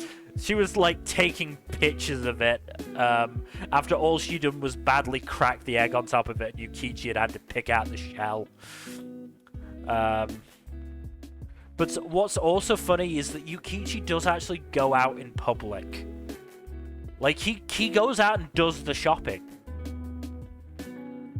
And, he goes to this one particular store where the manager is, in love with him, which the shop assistant, Rio, is incredibly done by. Because, the first time we see him go to the shop, she's like, manager, you have to do something about this guy in this cat costume. Because she obviously thinks he's just, a furry. I mean, it's a much more logical deduction to make than, oh, he is just a big cat. Yeah, no, I'm not questioning the assumption, but the manager basically goes, you're right, I'll go take care of it, and goes over to Yukichi and starts shaking his paw, going, thank you for being such a regular customer. And apparently their sales go up when he shops there because people are entertained by the giant cat thing. But people of course. like the giant cat thing. Another plot thread that's throughout these 3 episodes is Saku worrying how her boss knows Yukichi, and it turns out not long after Saku adopted Yukichi, when he was still quite small, her boss took her drunken ass home and saw Yukichi somehow manage to open the door and then start bowing in apology for him having to bring Saku home. Oh boy. And she also sees what a tip her apartment is, which she is not a fan of. But Understandable. But have a nice day. To thank him for this, Saku offers to do a favor, which turns out being basically a babysitter for the boss's niece when they go to the aquarium to see a sea-themed idol group. The thing is, Yukichi is also a fan of this idol group and also goes to the aquarium to see the show. And so Saku has to hide Yukichi's existence from her boss, which is very funny, especially considering the niece just runs and jumps into Yukichi's arms and starts, petting his fur. Honestly, this has been so funny. I've been enjoying this so much. Glad you're enjoying it. I wish I could, but it gave me a headache when I watched it, so... If only there was a dub. Damn Gohans. To be fair, I don't think that one is Gohan's fault, but... It just... I had issues with it, with the visuals, so... To be fair, I mean, I haven't really been looking for it. There haven't been any, stupidly intricate shots like in episode 1? Like in episode 1. I mean, maybe the idol performance, but it was an idol performance. You'd kind of expect that. I don't know. I just don't want to watch an anime and get nauseous over it, Fair. Maybe give episode 2 a try, but I'm not going to force you. I make no promises. Because I definitely think episode 2 and onwards is so much funnier than the first episode, than the premiere. Mm-hmm. Genuinely was absolutely dying laughing in some of the segments. Well, glad you're enjoying it at the very least. Yeah, no, very fun. Very, very fun. But we should. Oh, sorry, I didn't show off the second screenshot, which is Yukichi thinking about how he managed to get to the aquarium without being spotted as a giant cat, which is just a funny visual to me. Just this fucking giant cat bundled up. It's so funny to me. It's so funny. Oh, not to mention the manager of the convenience store is like, we have to hire him. He brings up business so much. Imagine how well we'd do if he worked here. Oh, God. Oh, and Saku finally asks, like, how did you get so big? And Yukichi takes it wrong and, like, goes and grabs the scale and, like, look, my body fat percentage is fine. Stop body shaming me. Oh, God damn it. But yeah, so we should move on to our next show. It's another sequel. It's another very good sequel. It is Mix Meisei Story Season 2. You having fun with your sports ball? I am. Did you watch today's episode number? No, I did not. Alright, I will... I did try to, but when I tried watching it, it didn't have the English subs. Wow, how weird. It's not like... this is the first time I'm hearing of it. But yeah, didn't have time to check after, so... I mean, unfortunate. Yeah. What I will say is it's another episode that made me... There's one gag in that episode that I really want to talk about because it was so fucking funny. You can talk about it, I don't mind. Okay, so basically the whole episode, or a lot of the episode is basically focusing on Nishimura Jr. and the fact that he does actually get underrated as a baseball player, but that's mostly because, you know, he's himself. But he is... I deserved, honestly! But he is actually a very good baseball player. But then they get onto the, you know... we're up to the quarterfinals in the tournament, and we get to the quarterfinals, and then they go, we're here at the quarterfinals.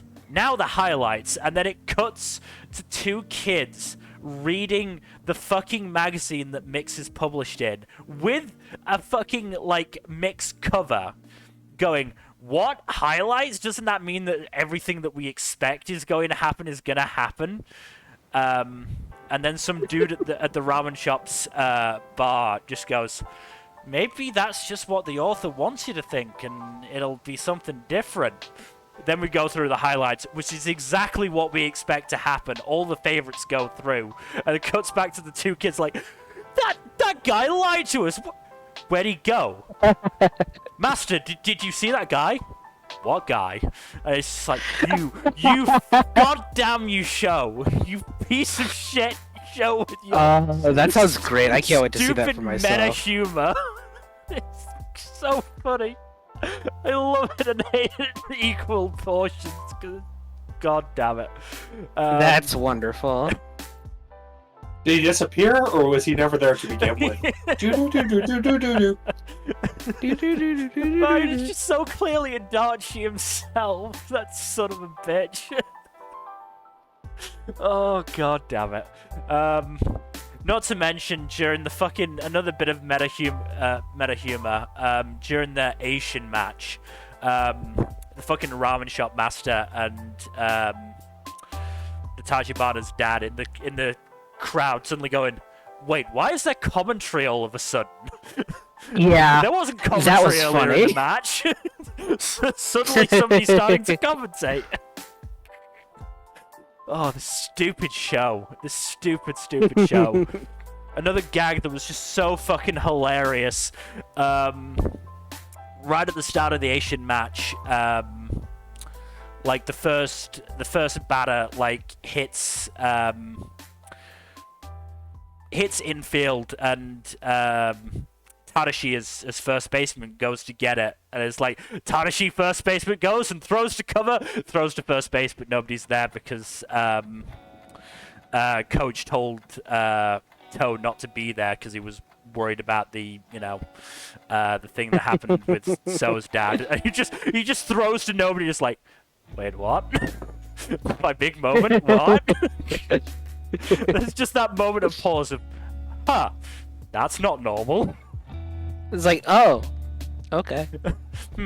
That shouldn't be like that. And like, So's furious, and To's just like, look, I'm just doing what Coach told me to do. And the coach's like, yeah, this isn't gonna work, is it? I can't really have him do the whole game, can I?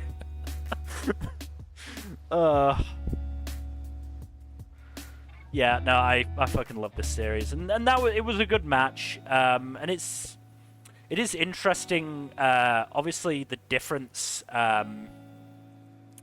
between the first season Koshien tournament and this one is that in this one they have Natsuno, so they aren't actually using To to pitch as much.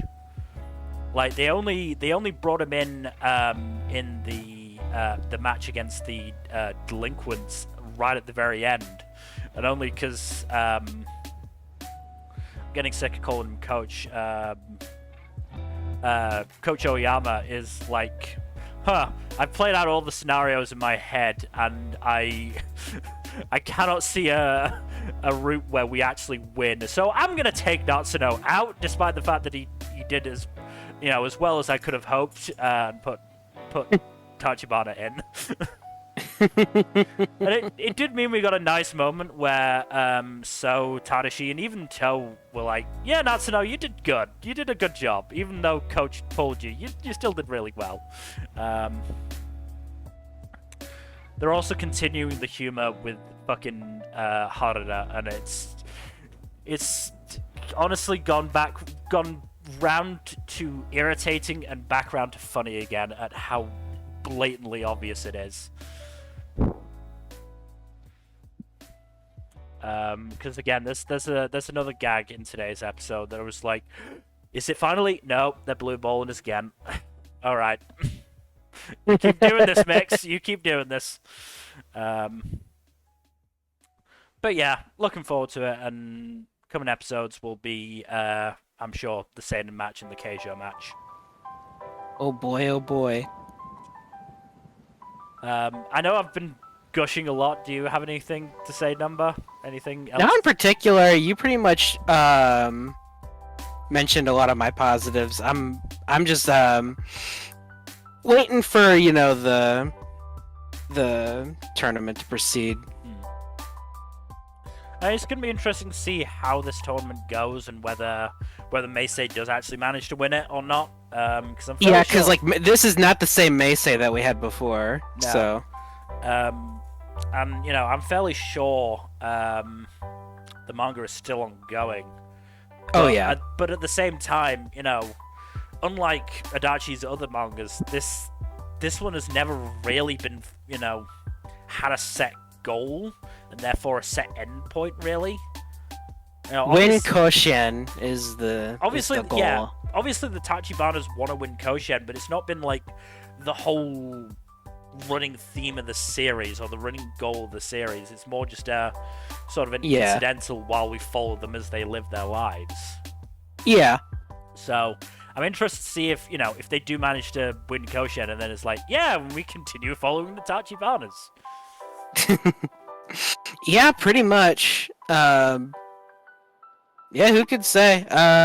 My gut feeling says no, but well, I don't know. I could be wrong. It'd be interesting that they do win, and then it'd be like, okay, what now? Yeah, I mean, it would be interesting. Let's win again. And I'm like, okay. It would be interesting to see a sports series, go, all right, we've won the big one. Let's do it again. Yeah, let's do it. Let's do it one more time. Yeah, because I mean, some series have definitely done that. I think fucking Captain Tsubasa has made a fucking series out of doing that. Several series out of doing that. But yeah, Mix is wonderful. I really need to see today's episode. Yeah, no, definitely recommend it. Though it does really make me miss the dub, and wish I could still be hearing Ian Sinclair as Nishimura. Give it time. Give it time. I hope. It's gotta happen one day. Moving on, though, to our next show, which... This one is an isekai. This one definitely is an isekai. It's a different kind of isekai, but it is an isekai. I guess. I mean, you can make the argument. No, We move on to the most heretical last boss queen, from Villainess to Saviour. This is good shit, yo. It's pretty good. I will say the scene of Pride taking out all of those dudes did look a bit jank. It was a bit janky, but at the same time, like there were some better cuts of animation in both in that episode and in the next episode. Yeah. I actually did not see the most recent one yet, so but okay. I don't mind spoilers though. But yeah, it just stuff like that just makes me a bit worried for the future. That's all. Oh, that's fair. Oh, by the way, do you want to guess what the name of the white-haired dude, the kid is? What's his name? It's Arthur. They named Oh, the future knight dude fucking Arthur. Of course they did. Of course they did. It's like one of the go-to knight names. I'm not shocked. Sure, it's fine. Why Yeah, not? it's fine. But yeah, no. To be It's still fair, very... I guess looking back at our characters here, we have our protagonist's name is Pride, and her sister's name is Tiara. So Yeah, not exactly subtle naming. yeah. But yeah, no. It's still very fun. Still very. Oh good. no, I'm still very much enjoying it. Same. I do like seeing Stale's progression here. Mm-hmm.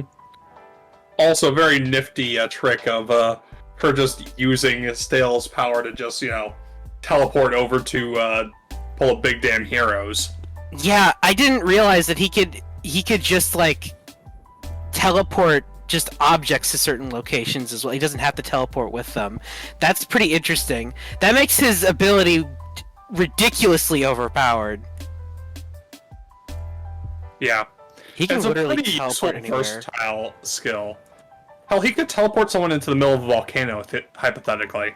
Oh yeah, Which he can is no teleport. limits. He can teleport people to a volcano. He can teleport like weapons of mass destruction to certain locations and just mess stuff up there. Like this kid would have been dangerous in the wrong hands.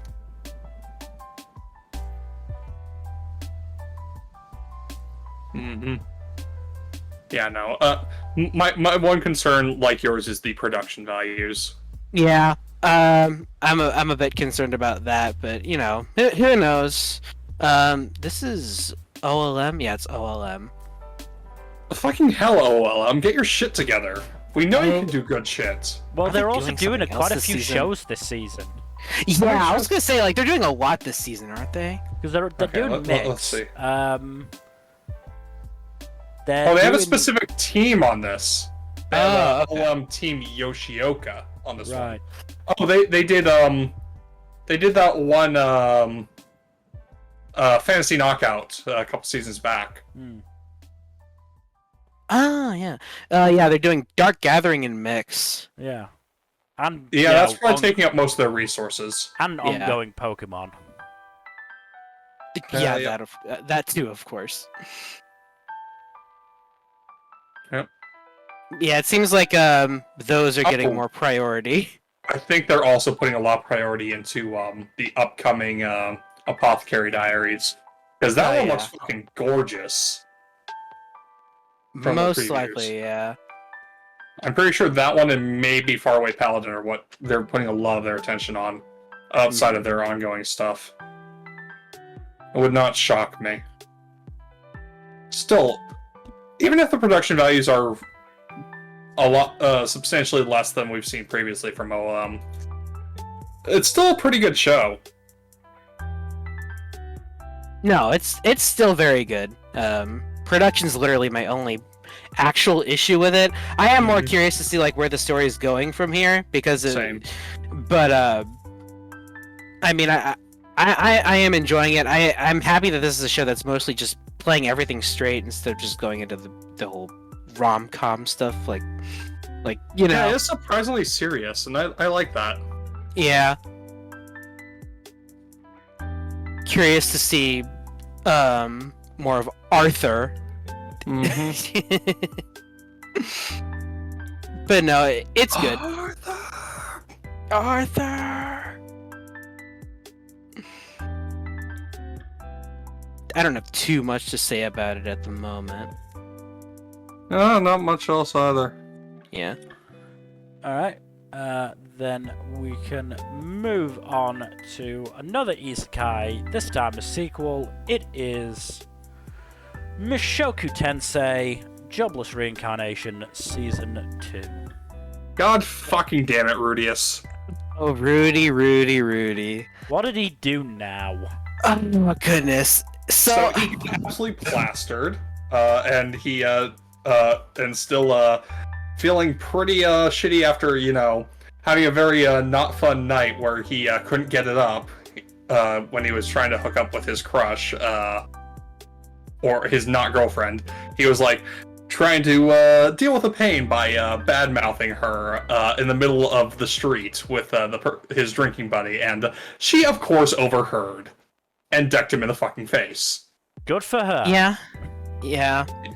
Deserved. And it's a shame because like Rudy, like he was originally like in the early parts of the episode, he's being respectful, you know, he's being like, all right, I want to, what is her intention here? Does she actually want this, you know?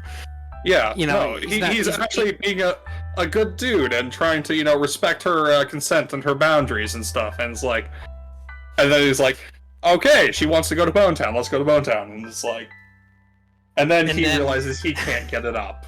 Yeah. And things go downhill for him from there. Yeah. Which is a shame, but that doesn't excuse his behavior afterwards. No. He also gets into a fight with that one adventure dude, but I can excuse that because that other dude was being kind of shady to him in the previous episode. Yeah. I'm also shocked by how much of a bro the dude turned out to be. Oh no, he seems like he's a totally cool dude. Like, reminder, like his shitty behavior, like it wasn't deserved, but it's like he did have a reason for doing that. He did not like how Rudy was not being true to himself, you know? Yeah, no, he was thought putting Rudy on a was fake just smile. He was just like, you're not being genuine, you're being a fake ass bitch. Yeah, I don't like that. Pisses me off. Yeah. And you know, I get that. Yeah. But Rudy was just smiling. He's willing to help him out. Yep. Yeah, I get the feeling that Rudy's issues are not going to be solved overnight because, you know, yeah, there's clearly something psychological underlying his performance issues. Yeah. Like, they figure out as much, but they don't really know the precise way to fix it. Yeah. Hopefully, new friends and new environment will help him out a bit. Yep. I do feel really bad for Sarah, though. Yeah. Really? God, that really sucks. Yeah. Cause she really liked him. Yeah. Unfortunately, it is what it is. Yeah. Maybe they'll patch things up, or maybe they won't. I don't know. A lot of stuff happens in this world. There is a lot of shit going on, yeah. Yeah. And there's also the stuff with Sylphie. Yeah, I wonder when we'll meet up with her again. Yeah, I'm waiting for that to factor into things, because it's literally just her in episode 0, and then that's all it's been for now, so... But yeah, Mushoku Tensei. Oh, Rudy, I hope you figure your shit out, man. Mm-hmm. I want to root for you, and I was for a minute there, and now you're making it very difficult. Mm-hmm. I think we can move on. Well, moving on then to cheerier exploits, we move on to My Happy Marriage. Oh, wait. Okay, first of all, fuck the Saimoris. Yeah, really. I mean, what's the fucking name? Kaya? No, Or, the no, you mean the stepmom. mother? Yeah, the stepmom. Kanoko. Kanoko. Kanoko. AKA Shit's Face. Yeah, Kanako had the goal to call Mio's mum Homewrecker when she was the side piece. Kanako was the side piece. Yeah, no, and she's just super fucking bitter because because his family arranged him to marry someone else, and he's like, he goes through with it, and it's like, well, why are you being fucking bitter at the daughter? She had nothing to do with it. Yeah. It's not her fucking fault. And it's not her mother's fault either, because, like, she probably had very little say in it, if any at all. She wouldn't have gotten a fucking choice in it. Yeah. But it was. But no, they're just super fucking salty. It was very satisfying for Kudo to go to them. Hey, I need to have a word about Mio. Like, yeah, you getting rid of her? No, I'm gonna marry her. But you know, y'all are shitheads, so I'm not giving you a single fucking yen until you genuinely apologize for being dickheads. Mm-hmm. I do really appreciate that. It was just a shame that at the same time, Kaya was destroying all the progress Mia had made. Mm-hmm. Oh yeah, Kaya's a little shit. She really is, yeah. I mean, some of that can be blamed on learned behavior from her shitty-ass parents, but still. Not excusable. No.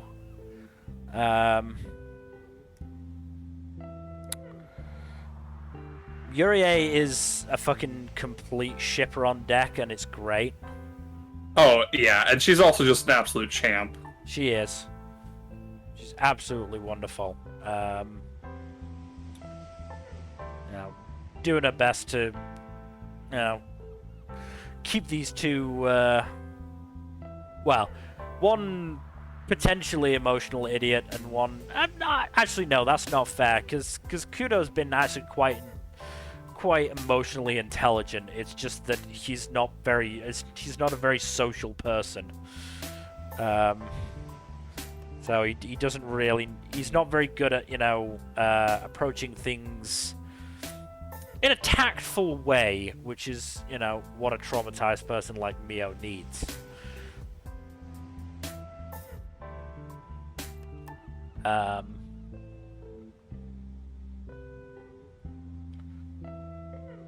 else? Huh? That's weird. Well, what's going on? I was trying to... Okay, there we go. I was trying to have a look at... look on Netflix to have a look at the, you know, episode titles and episode summaries, but it wasn't showing up for some reason. But close the window and opened it back up again. It's fine. The whole turning off and on again trick. That usually works, yeah.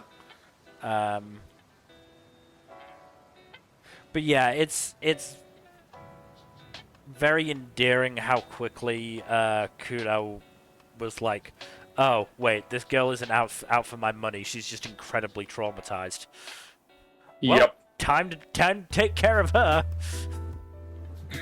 I love how quickly he becomes just ride or die for her. Yeah. And honestly, I'm glad she's getting an actual connection to people who care about her. She deserves it. Yeah. Also hints that she might not be as powerless as as first. Yeah, that dream sequence was certainly something. I mean, potentially it could also be a case of, I think it might be like either dream powers or seer powers.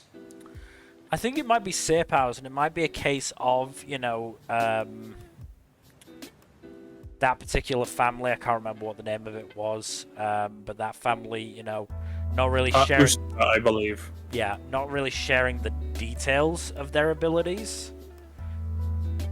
Just that, showing that they were powerful, but no, not the actual details of it. Especially not to a shithead family like the Saimori's. Could potentially be that. Not sure if it is or not. We'll have to see. But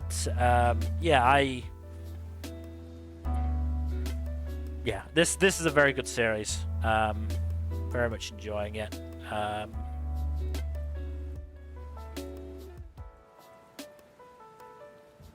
Is the novel...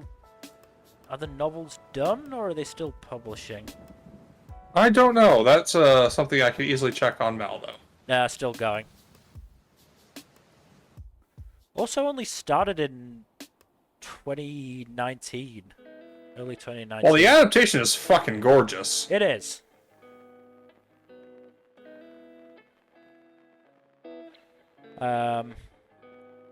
Also, poor Koji.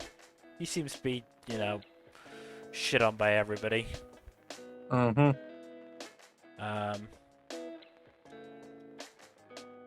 Oh, and Kyoka's co-worker Godo.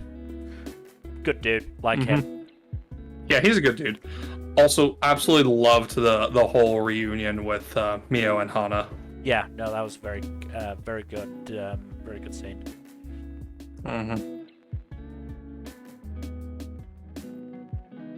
Absolutely beautiful reunion type thing.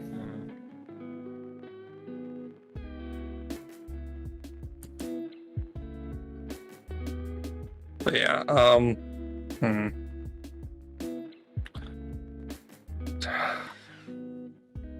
Is there anything else you want to say, or? No. Not that I can think of. Oh yeah, fucking. Oh yeah, Koji's dad is up to shit. Yeah, fuck him. Oh, I'm sure he's gonna do some really dumb shit. I hope he goes and drowns in the river. I hope it goes horribly for him and everyone else involved, except for, the good people. But thankfully, given the, title of the series, it should. Yep. Fingers crossed, knock on wood.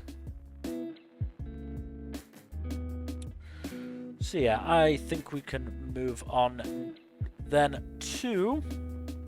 We're finally getting to discuss more of it. It is Nier Automata version 1.1a. So yeah, they just dropped the remaining episodes all at once. Unfortunately, I did not watch all of them. I only watched 2 of them, but I think that's fine because then by the time I can talk about all of them, they'll hopefully be dubbed. I don't know when they're gonna dub them.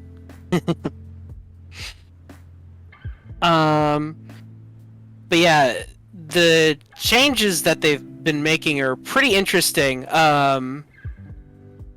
With episode 9, we see 9S was kidnapped by Adam, and 2B follows them into the whole artificial white world type of thing, which I'm pretty sure they just ripped straight from the game, so that looks pretty weird at first, because it's literally just 2D on a 3D background for a minute.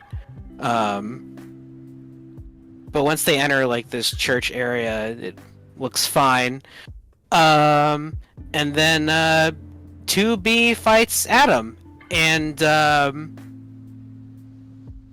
but then all of a sudden Eve shows up and takes the killing blow instead of Adam. So Eve dies. And Yeah. And Adam is pretty much distraught about that. And then the alternate. Yeah, I do remember that from the game. Well, in the game, Adam was the one that died. Oh, interesting. Yeah. Yeah, because at first I was like, is that the same? I thought I remembered Adam dying instead, but no. Apparently, well, yeah, that was the case. So this is one change that they've made: Eve dying instead. Of course, 9S got fucked up, so he had to be sent off for repairs. The part after this is, I'm pretty sure, mostly similar to the game, except I think Pascal is in there in the game, but in this part Pascal's not here. But 2B is sent out on a mission to find whoever Adam is. And while investigating this factory, a bunch of the machines are, being all religious and kind of cult-like. Very weird. She fights through them and finds out that Adam's not there, even though he was supposed to be. And then makes their escape, and then she gets a call realizing that the resistance camp is being attacked by machines, and that's pretty much it. So some key events are following the game, but certain things such as Eve dying before Adam is a key change there. So I'm curious to see how that plays out, if it's much different. So far it's clearly not, but it will be interesting to see if that changes anything.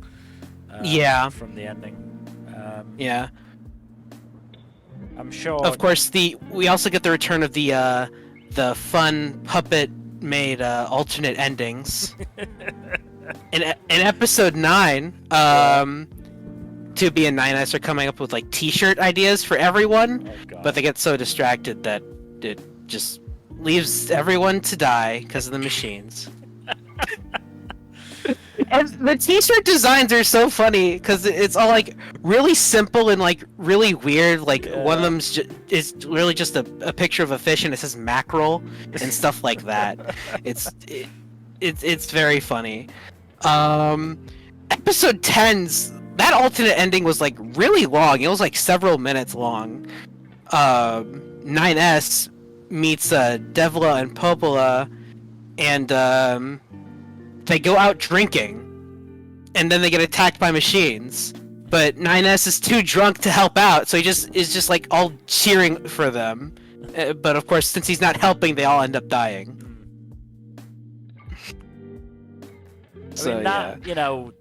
Too busy or got distracted and everyone died is very similar to an ending I found completely by accident. Where I accidentally walked 9S in the wrong direction, and the game, like literally, first thing I did as 9S, walked in the wrong direction, got a game over saying 9S wandered off and was never seen again. I was like, I just walked somewhere. What? You can't do that to me. Yeah, I think I got something similar, but I don't think it was just 9S. I think it was like 2B and 9S or something like that. Yeah, all these alternate endings are at least somewhat based on the ones in the game, so... If the t-shirt one's actually in the game, I want to find it. Oh god. Knowing Yoko Taro, it probably is. It's possible. Yoko Taro is insane. Like, somebody's gonna find it and he's just be like, wow, I didn't expect it to take this long. Yeah, Nier back, and it's being great. I mean, despite the production issues, visually it hasn't really slowed down. If anything, it looks better than I remember. The fight with Adam's really cool. Has some really nice choreography in it. And there's this weird shit where he like makes a duplicate of 9S and all that stuff. So, really, really neat. I'm looking forward to watching the rest of it. Yeah. And then eventually we'll get to see season 2 or core 2 or whatever the fuck you want to call it. Fingers It'll crossed. probably have a different name. Well, fingers. I mean, if it's not Nier Automata version 1.1b, what are they doing? Yeah, that's the thing. Hopefully, it won't face the same production issues that this one has faced. We can only hope. This was A1? Yeah. I mean, Wasn't 86 also A1? yes, something is screwy over at Aniplex. Yeah. I don't want this to be another 86, please. 86 was mostly consistent. It only had a couple delays. Yeah, but like, still. There's absolutely something screwy with Aniplex. Yeah. Oh, 100%. Like, I mean, we've been hearing. Certainly, I remember reading from fucking what is it? The Sakagaburu blog that shit is fucked in Aniplex land with all the Aniplex studios. So Yeah. Wonder what's going on there. somebody's shit in charge. I would make a guess. But, Sounds about right. The bed has been enshittened, so to speak. But moving on to something that's had a lot better fortunes with production recently, it is One Piece. Hell yeah. Also, you're gonna love the screenshot I picked number. I'm waiting for it to show here. But yeah, we have a firm release date on the big episode. It'll be next weekend. We also have a bit of a preview for it as well. I'm very hyped. The animation looks fucking amazing. Yeah, I do find it kind of funny that they just went ahead and just put out an actual preview and all transparency. Yeah, Gear 5's happening. Here's when it's happening. Here's what it looks like.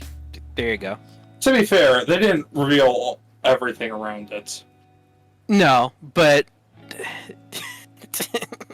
with all the figures and art they're showing up. Oh, okay, I see the screenshot now.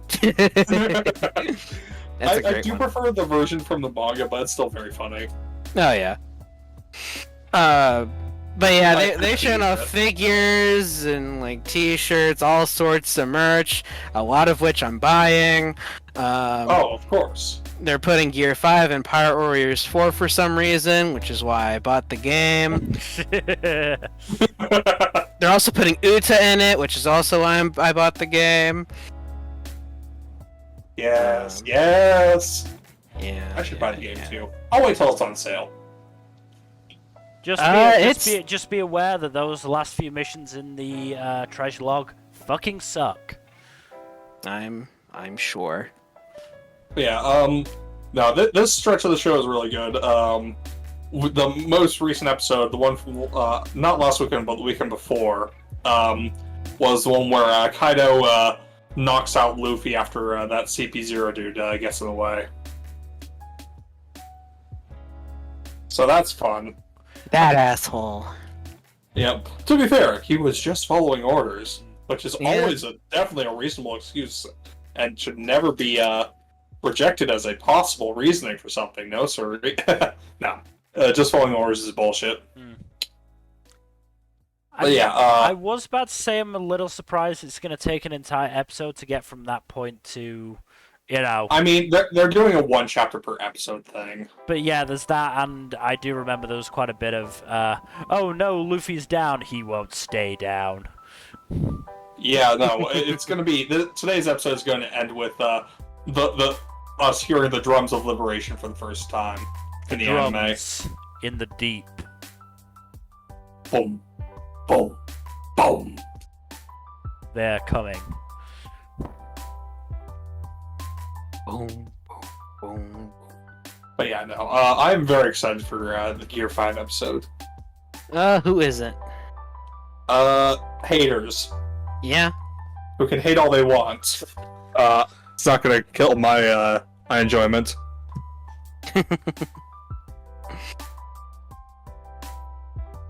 No, it's anime history about to be made. Oh yeah. I wonder which team they got to work on the episode 1071. Yeah. Also, we're getting an ED again. Holy fuck. That's weird.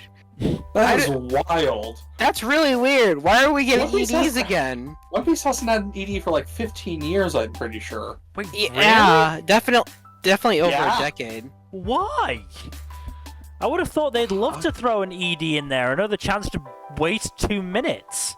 Yeah, you would think. You'd think, but you'd be wrong, unfortunately. Yeah.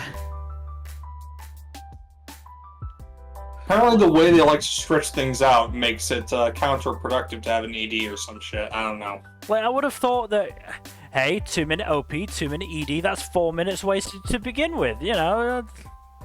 Don't have to stretch things out quite as much. I mean, it's only Mill, you were thinking far too much like someone who actually is reasonable, unlike Toei. Fair enough. Toei's all like, I need to make sure they have the biggest bosoms that are the bounciest of all things, even more so than Oda drew. They have to be bigger and bouncier than anything on the page. Toei doesn't make questionable decisions, no siree. No, absolutely not. Absolutely not. Yeah, as fun as it is to roast Toei, I do think that they have been putting in a lot of effort into making Wano look good for the most part. Of course. As they should. Wano is a fucking stellar arc. Also, I don't know if it's going to be in the anime, but they did put out a preview for the upcoming next volume for One Piece that has a really banger song with it. I don't know if that's going to be the opening for the next arc or not. I'd be pretty fucking... I'd love it if it was, because the song is pretty funky. Okay.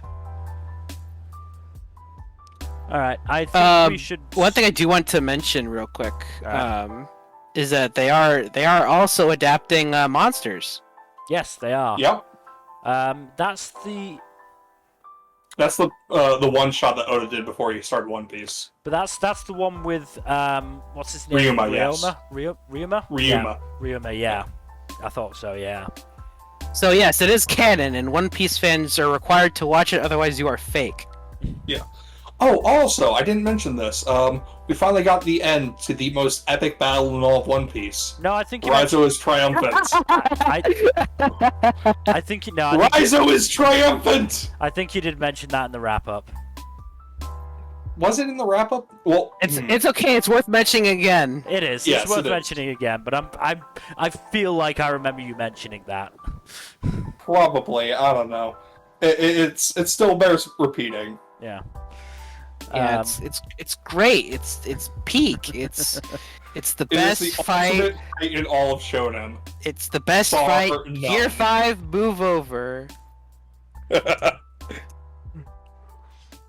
I really wish that fight was actually included on the One Piece fights tier list. We would have put it in S tier, as it deserves. For the memes, yes. But Yes. we should move on to Netflix show, which is Ooku: The Inner Chambers. Oh, cool. Alright, so remember how I said, episode 1, it was basically its own thing, and that the episodes after would seemingly go into the history of this alternate Japan? Yes. Yeah. That's pretty much true. So it... How do I say this? Okay, so episode 2 is... we're following the perspective of this this monk, this big shot monk who's about to become the head of this temple, who is going to pay his respects to the new shogun. He travels to Edo with his two I forget the actual term for it. We'll just say assistants, and but of course he ends up being trapped there, and they're wondering what's going on. And turns out because this monk is particularly handsome and good-looking, they're going, "Hey, you're gonna stay here with the Shogun, because the Shogun really likes you." But wait, is he really, really ridiculously good looking? He's quite handsome. That was a Zoolander reference, yes. Ah. In that case, yes. Look, I had to get it in there. Yeah. But yeah. So of course, originally he's like, I'm not doing that. I gotta go be a monk. I gotta go do my thing. And I gotta go monk it up. yeah. He has to go monk it up. But they start being a bit more forceful, and by a bit more forceful, they send prostitutes to their residence, and they try to make stuff happen. But of course, they're monks. They don't do that. They are disciplined. Yeah, and they're able to turn it into a decent evening. They're just goofing around, playing jokes, telling stories, stuff like that. But then they just start going, okay, what the fuck? Why aren't you guys having sex? And in order to force our monk to have sex, well, they just start threatening his assistants, and they just straight up kill one of them. Oh fuck. Yeah, it's pretty jarring because it happened so quickly. I was like, they actually killed him. And they kill one of the prostitutes as well. Seems Jesus. counterproductive. Yeah, I mean, there's still two others there. So of course he ends up submitting, and he breaks his vow of celibacy, and is forced to move into the Ooku, the inner chambers, and starts his new life there. He has to grow out his hair, of course. And then he learns the truth about the Shogun, where originally the Shogun was apparently a piece of shit. He was just a piece of shit. He died of the red-faced smallpox, but before he did that, he raped this woman, who Lovely. Eventually bore his child, who originally everyone just pretended didn't existed, but because the Shogun ended up dying because of the smallpox, they're like, he doesn't have an heir, so they decided that she's going to be the new Shogun. But they're keeping it a secret. They're acting like the Shogun didn't die. And prior to all of this, the monk, our protagonist Arikoto, did meet with someone who was supposedly the Shogun, but it turns out it was just a stand-in, just so that no one could find out the truth. So yeah, so they're waiting for this the original Shogun's daughter to be able to have a child who will then be the new Shogun, and they plan on Arikoto to be the father of the future Shogun. Basically, they want his seed. Fun. And yeah, so that's where we're at now. Also, they eventually kill the other two prostitutes. So the secret didn't get out. Oh, there it is. So that the secret didn't get out. They know too much. Yeah. They know too much. Yeah, literally. They know too much. And I have a feeling they're gonna kill the other assistant as well. But yeah, that's where I'm at right now. So very dark, but I'm really, really enjoying it. It's I became a lot more invested in this than I expected, because I originally was like, who is this? Who is this character? I don't know this character. But the more I want to learn more, I want to find out what exactly happens to Arikoto. So yeah, I do currently recommend this show. Like I said, it's a Netflix show, so it's all there. It's finished, but for now at least I'll be watching an episode or two a week. Yeah. Unless I become like just too hooked and I just binge it all at once, which I'm not gonna act like that's impossible.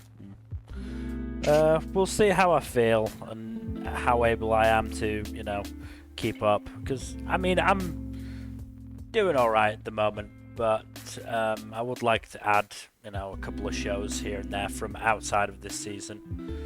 Oh yeah, no. I'm just saying, if you have the time and you're feeling up for it, I absolutely recommend it. At least so far. Yeah.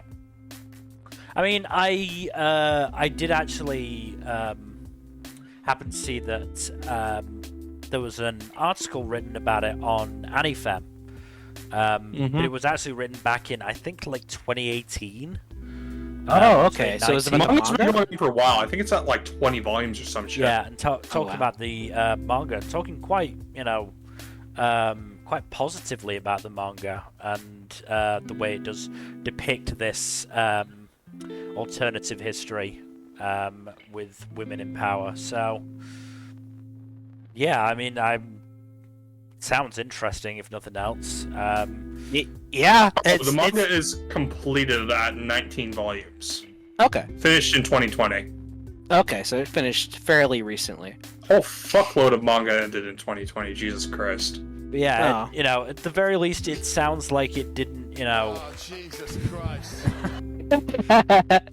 it didn't do the thing that I worried about when I heard the concept of look at what would happen if women are in charge and men are the oppressed gender, and it's like no, nothing like that, thankfully. Yeah. At least it's quite good. It really is a shame that this show has pretty much gone unnoticed by everyone. Yeah. Because for multiple reasons, Mal not exactly helping by not having it listed for summer for whatever reason. Yeah. But it seems like everyone that does watch it seems to enjoy it because it has a decent score. It's like a 7.5 last I checked. Oh, good for it. Yeah. But yeah, I think we can move on now. Yep. We do so to another isekai. It is Reborn as a vending machine. Now I wander the dungeon. This show's really good. I can't believe I'm saying it, but the vending machine isekai is actually really good. There's this bit in particular, I forget which episode it was. I think like episode 2 or 3, where they're traveling with this party, and for whatever reason, I don't think it's ever properly explained why the guards were distracted or they separated. But yeah, the guards were separated from the group with Boxo, the vending machine, and his friend. But they end up being attacked by this giant toad monster, and there's like none of them can fight, so it's like, well shit, what do? I want to do something. So Boxo has the absolutely brilliant idea of buying this skill that allows him to change form. So at first he dispenses a whole bunch of cola, and then he changes form into a candy machine and dispenses a whole lot of, I forget what they're called in the show, but they're basically Mentos. And you know what happens when you put Mentos in a bottle of cola? I'm kind of glad that they didn't go the easy route of, he doesn't have to be a vending machine all the time. No, he just changes into different types of vending machines. Oh no, he absolutely just changes into different vending machines.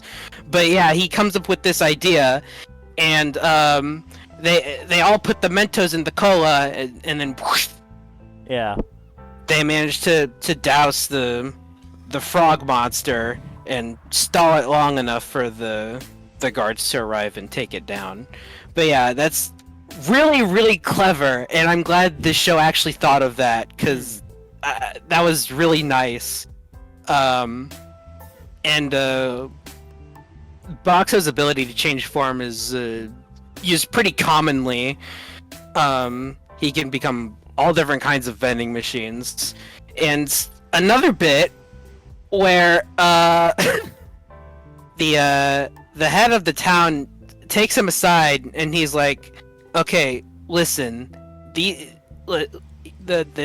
head of the village is a bear man." He's like, "Okay, I don't really have this issue, but look, these humans, they're spreading all these diseases. We need help with managing these diseases and keeping them from spreading them around. They're being kind of frisky, and Boxo has the brilliant idea of changing into a condom machine." Yeah, I had a feeling that was. That was so funny. Yes, I didn't think they would do it, but they did, and I'm really happy they did.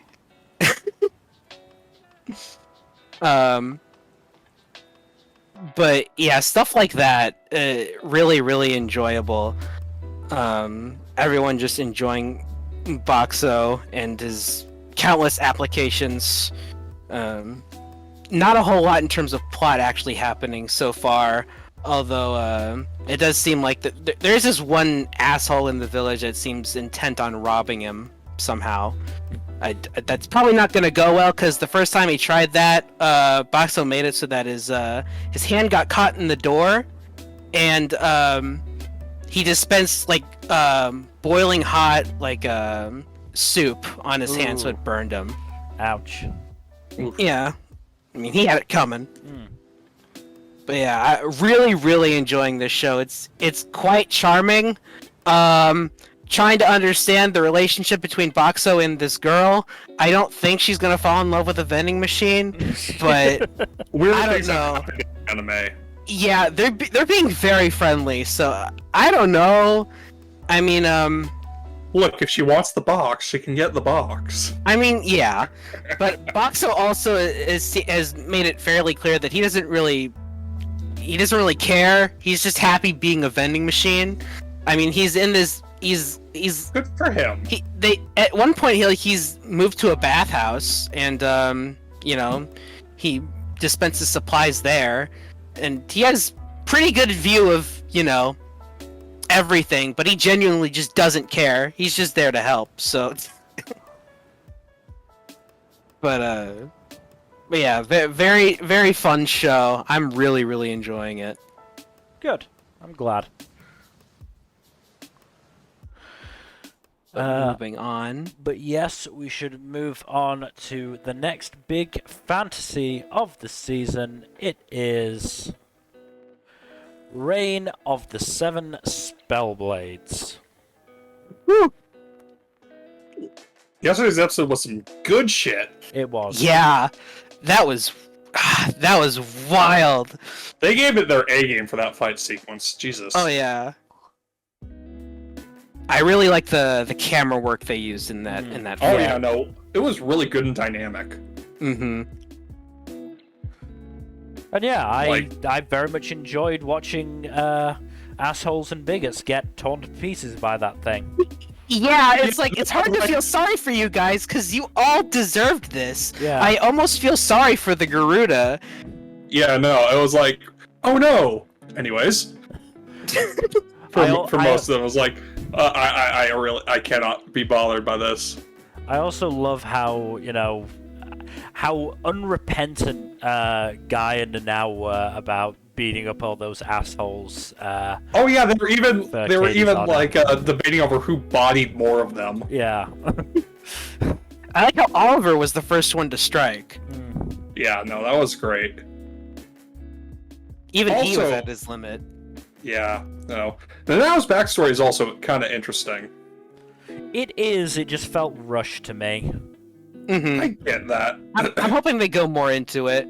Because it Feels like there's more there. It felt like Yeah, no, that's definitely like the incident that kind of led her to the school type thing. Yeah, because here's the thing. It felt like her backstory, her trauma were revealed and then resolved all in the same episode.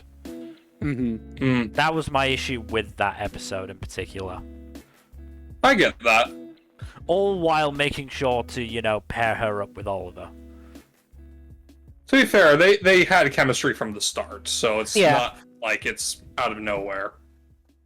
But she also has good chemistry with Katie. I get it, Mel. I do. I absolutely, I get it. I agree. I mean, I I agree, never I get expected the show to go that route, but it's just, I wish. You gotta temper your I wish. expectations sometimes, Mel. I do like how fucking, like, gremlin-y, Pete and Guy were being about it, though, to Oliver. Yeah. Yeah. Yeah. Also, I hope you two caught the after credit scene from the most recent episode. Someone's very evil. I fucking called that shit. I knew we shouldn't trust her. Mm-hmm. Knew we shouldn't trust Vera. Yeah. You seemed way too nice for this school.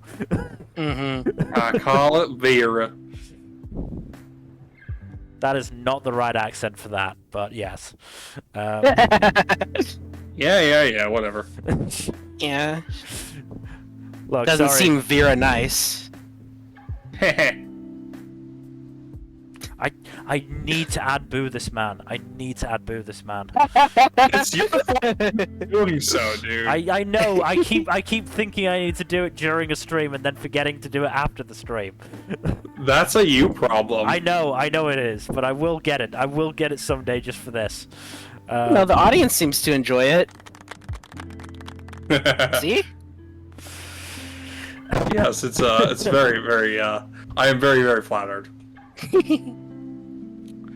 But yeah, definitely, sus among us going on with a lot of the, students and faculty at this school. Oh, they all kind of suck. Not all Yeah. of them, just most of them. Yeah, what's up with the upperclassmen? What are they on? To be Horrifying fair, scene at the beginning of episode 3. Jesus Christ. yeah. To be fair, to play a little bit of devil's advocate, this school seems insane enough that you'd have to develop some foibles to survive this long. That's Oh, I am fair. almost certain that at least some of these people are like just traumatized to the point of insanity. Yeah.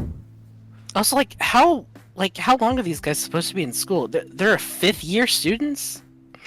Yeah, I I, mean, think if this we- is more like I mean, I think it's more like an extended college program type thing, and like past 4th year, they're like basically grad students. I hope so. Otherwise, what?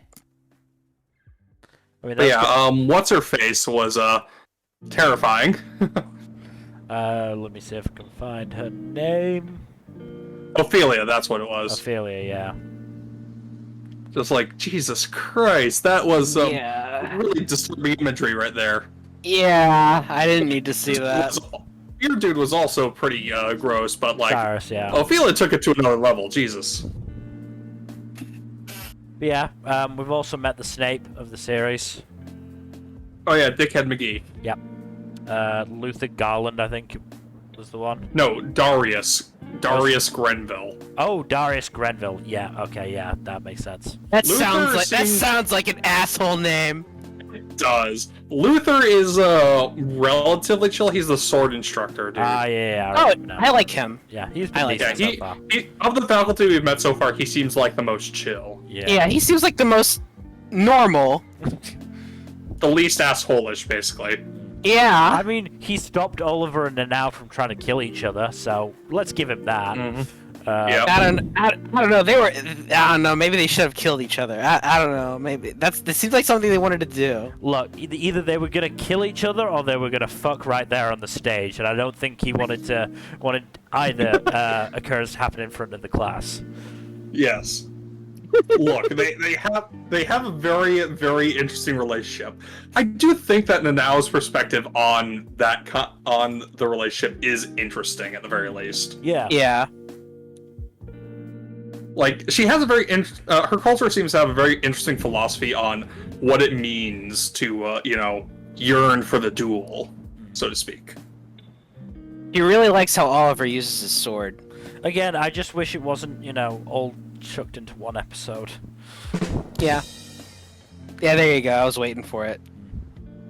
But yeah, it was kind of jarring there. I do agree. I mean, it was still fairly good in my opinion, so I'm not going to complain too much about it. I feel like there's that, and like I feel like there's more to it than just that. Yeah, no, there's almost certainly more to it. Yeah, I feel like that was just like a band-aid. Mm-hmm. Well, I don't know. It just felt like the author was like, all right, got to get through this so we can get to more group shenanigans and To be fair, the group shenanigans have been very fun. They have been good, and as I said, animal rights. Yes. I mean, it's not really animal rights though, is it? It's more like humanoid rights.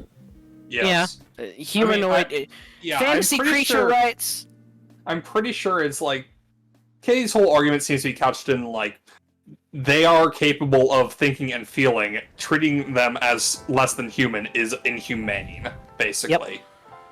I mean, which a pretty cogent argument. I mean, what I sort of didn't like is the fact that despite, Katie thinking that they're, sentient and deserve respect, she was kind of treating that troll like a nervous horse. Like, to be fair, like, the troll did not seem capable of, opening up all that much without being very, very gently treated. Yeah. There's a difference between gently treated and going, here, look, food. To see nice food. It felt very infantilizing. To be fair, I'm pretty sure she was acting as though the troll was a traumatized child. Maybe, I don't know. It just felt like we don't know the relative intelligence of all these demi-human species. I know. Yeah. It just felt very weird to me. I get that. I get it, but we don't have a good she likes these creatures. She seems to know a lot about them. Look, it's not a deal breaker. It's not a deal breaker by any stretch. Yeah. This is still one of the better shows this season. Mm-hmm. But the next thing we're going to be talking about... I was going to say, I think we should move on to the next thing on our list, which is one of the not good things of the season. Do we have... Dude, I'd rather just talk about this for an hour. Hey, why are you still subjecting yourself to this? Because I have to. You're watching it, Nmbr, that means we have to discuss it. When you stop watching it, then we stop discussing it. Listen... We move on to Rent-A-Girlfriend Season 3. Is that screenshot supposed to be aimed at you, Nmbr? But seriously, Nmbr. Why are you watching this? Look, sometimes you have to suffer so that you can better appreciate good things, Here is an audio clip of Nmbr watching Rent-A-Girlfriend. Why did you do that to me? Why would anybody do that? Oh, hold on, I think I got one better. Don't you put that evil on me! You've been subjected to too much, Nmbr. You can let it go. You can let it go. We aren't gonna think worse of you for dropping it. In fact, we'll probably think better of you at this point. Wow. Okay, I see how it is. I just saw the screenshot. Yeah. Okay, so the screenshot's just Kazuya's fish, just observing his situation. Treating him See him for the worthless piece of shit he is. Yeah, treating him how he should be treated. Yeah. Keep in mind, I'm going to be using this fish as the screenshot from now on, if possible. Yeah, no, that's fair. Good. That's fair. As long as the fish is there and says something funny, I will use it. Good. Rather than watching any of the human characters. All right, I'll go through this real quick. Okay. So Ruka finds out about Kazuya and Chizuru trying to make their movie thing. She gets all jealous, so she starts getting involved. And to be fair, she actually does. She does genuinely seem to want to help. She's sympathetic to Chizuru's situation with her grandma, so good there. And then, but of course, because of Ruka's initial outburst, the new character, the neighbor, Minnie, she finds out about the whole rental girlfriend thing, but luckily she's a good person, so she doesn't really care about that, and she actually ends up helping. Because Kazuya and Chizuru started a Kickstarter, or whatever the fuck it's called in this show, to help fund the movie. Kickstarter then. It's a Kickstarter. Yeah, basically, yeah. So, crowdfunding. Yeah, I just want to inject. Does this neighbor have a husband called Mickey? God damn it. Very, very, very funny. Ha ha ha ha ha. No. Hold on. It's not perfect, but... Down. But, yeah, she starts helping out as well, because she has experience with crowdfunding. And, is that it? I think that's pretty much it. She just learns more about Kazuya's situation and tends to help him out while also trying to help set him and Chizuru up. I don't know why she wants to do that to Chizuru. They don't seem Why would you subject anyone to that? Seriously. Yeah, I don't know why she's trying to do that. That's kind of... Do that to me. Why would anybody do that? I love how much use we were able to get from that one. I wasn't sure how much it would be used. See, this is because of Rent-A-Girlfriend, you know? But it's actually getting used used a lot, so I'm happy about that.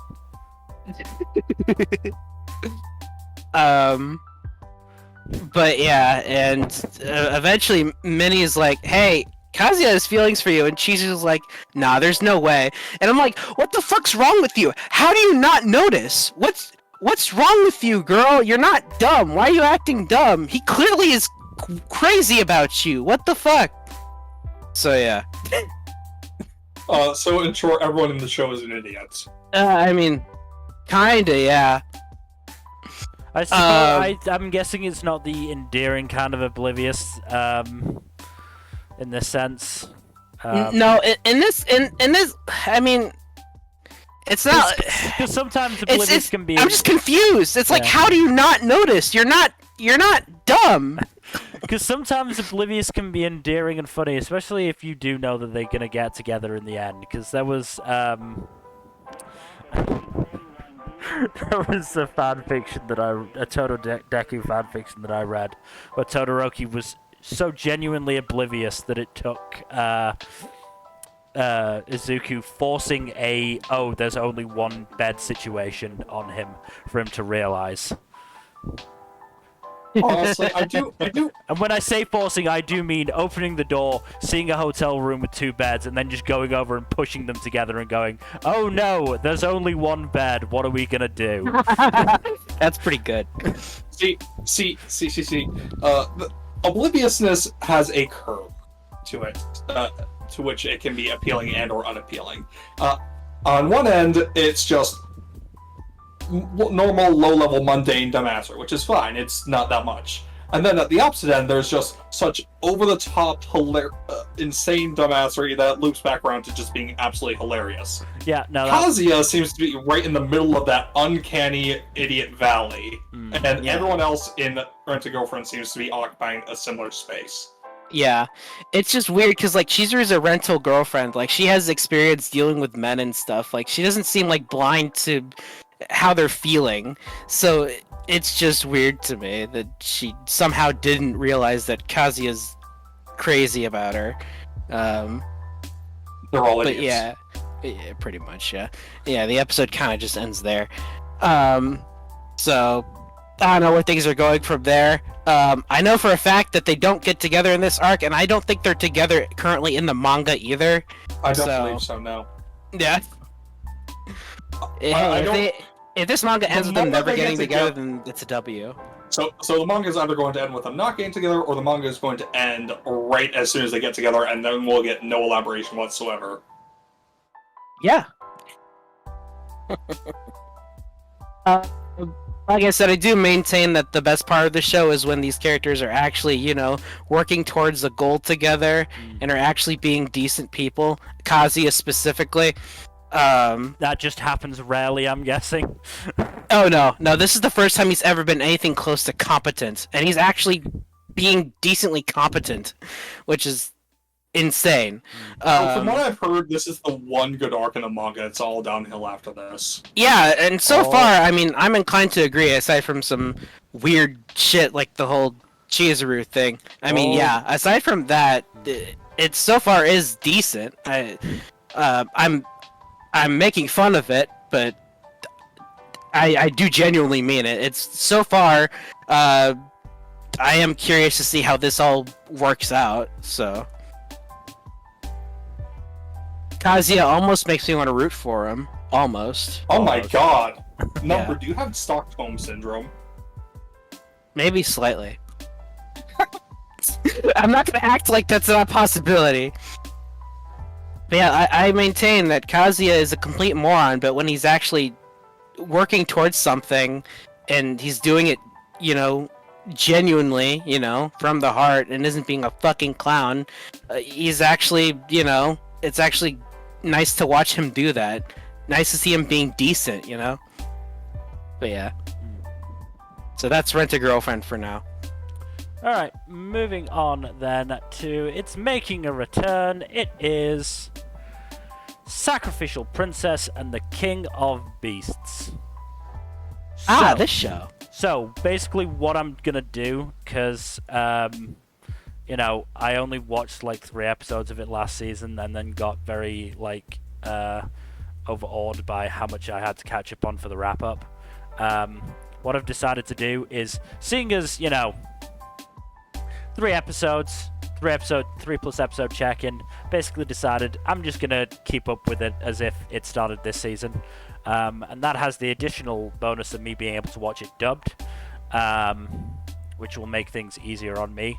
So I watched episode 4 today, which was very good. I still enjoy the show a lot, and it does a surprising amount of, nuance with discrimination and shit like that. Because the plot of episode 4 was basically the Chancellor summons 4 princesses to try and get him away from Sarafi. Sarafi, not wanting to cause trouble for Leon, tries to convince him to take at least one of them as concubine. Meanwhile, he's like, no. Why would I do that? That's stupid. Sarafi... That's stupid. You're stupid. One of them goes as far as to try and seduce Leonhardt in his throne room, which upsets Sarafi for reasons she doesn't understand yet. But he very much turns her down. She also gets to know Princess Amit, the reptilian princess, who isn't actually here to try and get with Leonhardt. She's just here to try and meet the captain of his honor guard, who is also part of the reptile race, but is also a commoner, and treated her very kindly on their past encounter. So having some fun with some shipping on deck there. And then the princess that tried to seduce Leonhardt tries to just, kill Sarafi and, gets fucking... Tries to kill Sarafi. Amit intersects, so she tries to kill Amit, and then Sarafi gets involved, and then Leonhardt shows up and banishes the princess, and it's a whole thing. But basically what I'm getting at is we are starting to get closer and closer to Sarafi going, yeah, I might actually love Leonhardt. This is going to be interesting. Okay, I didn't expect this. I thought I was just here because, he wanted somebody who liked him for him. Oh boy. I don't know what to do. But also the fact that the Chancellor keeps trying to, undermine Seraphi in whatever way he can and keeps failing miserably. Because all he managed with this scheme is to get Leonhardt to appoint Amit to basically be Seraphi's friend. And they're also, therefore, be in close contact with the captain of the guard, who is called Jormungandr, I believe. Ah, the World Serpent. Yep. He's apparently, super strong, so... I mean, he's named after the world... If they're named after the World Serpent, then yeah. Jormungandr, that's it, yeah. Jormungandr. Yep. That's the World Serpent from Norse mythology. Yep. So, yeah. Looking forward to it. As I said, episode 4 was very good. Really enjoyed it, so I'm looking forward to getting more of it. And yes, the dub has been good thus far. The guy doing the voice for Leonhardt has been really good. Doing a really good, deep animalistic voice. So good on him. I believe it's Ray Hurd would be my instinct. There's two voice actors for him, but I've heard the other one, and they're more sort of high pitched. So I assume that's either his human form or his child form. But we'll see. I will just have to see. But yeah, Sacrificial Princess is good. I'm quite enjoying it. But we should move on to Saint Cecillia and Pastor Lawrence. That show has been really nice and cute. Also, I'm very much liking the introduction of Lawrence's friend, who is just helping make not helping make the things. He's helping add a new dynamic to the group, to the cast. That's helped to make the show more interesting and engaging, I think. Because that was sort of part of my issue, is that I felt like the concept was going to get a little stale after a while. No, I feel like unless your duo is extremely interesting from the jump, you need to have a larger ensemble to actually make for interesting content. And how interesting your main couple dictates how large that ensemble needs to be. Mm-hmm. They've started introducing supporting characters, but Abel is the first main cast member besides the main duo. Yeah. And he's a fun dude. He provides a nice contrast to Lawrence, being a fun, laid-back guy who just bounces really nicely off of Lawrence's more upright and formal personality. Yeah. And it forms a nice dynamic as well with Cecillia, who is they're kind of dumbassery feeds off each other, That's always good when you get a pair where there is clearly only one brain cell, and that's already on break. Yes. Funny enough, Abel is smarter than both Lawrence and Cecillia in one regard. He understands that there is romantic tension going on there, and Lawrence especially seems to be completely fucking oblivious to Cecilia's feelings. Which, poor girl, but at the same time, not shocking. Yeah, most recent episode ended with a promise of another major character introduction, which should be interesting because she does briefly encounter Cecillia when the latter is in plainclothes, so she doesn't realize that she's supposed to be a saint. And she's in town to meet the saints, so that should be interesting. Yeah, the screenshot is when Cecillia gets her cloak torn on some debris, and she has to get a new set of clothes, and all the villagers in the clothing store are like, what outfit would look cutest on her, and devolve into a full-on brawl over which outfit would work best for her. She is admittedly pretty cute, but yeah. it is very funny when you see people just devolving into bickering over the most ludicrous, petty-ass reasons. Yeah, that can be fun to see. Yeah, it's a nice show. I'm enjoying it. Good. But moving on to yes, it's our last sequel. It's a bit early on the list, but still, it is our last sequel. It is. No, it's not, because Come on, Mel. Sorry, no. Sorry.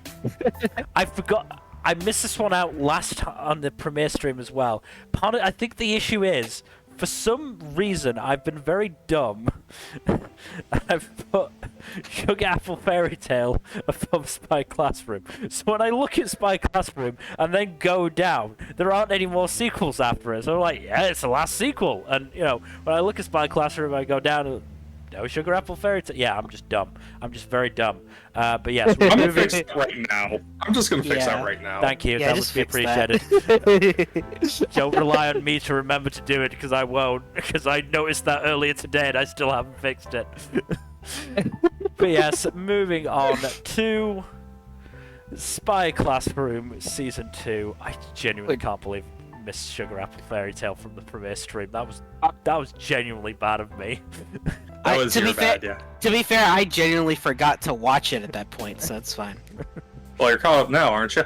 Yeah. Well, Okay. caught up. I've seen. I don't know if episode 4 is out yet. I've seen the first 3 episodes, so it's. Yeah. Okay, so Spy Classroom. We finally have resolution on the cliffhanger, but first I need to actually go into the setup for why the cliffhanger happened in the first place.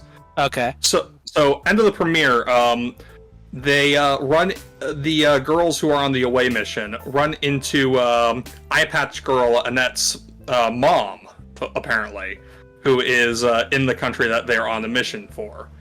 And as it turns out, Annette has amnesia from the train crash that separated her from her mother. Go figure. So she doesn't recognize her. So the mother, Matilda, is like, please, I just want to spend time with my daughter. I know you guys are here for whatever reason, but I want to spend time with her and all that. This isn't like, suspicious okay, at all. Cool. Yeah, no, definitely not sus. Anyways.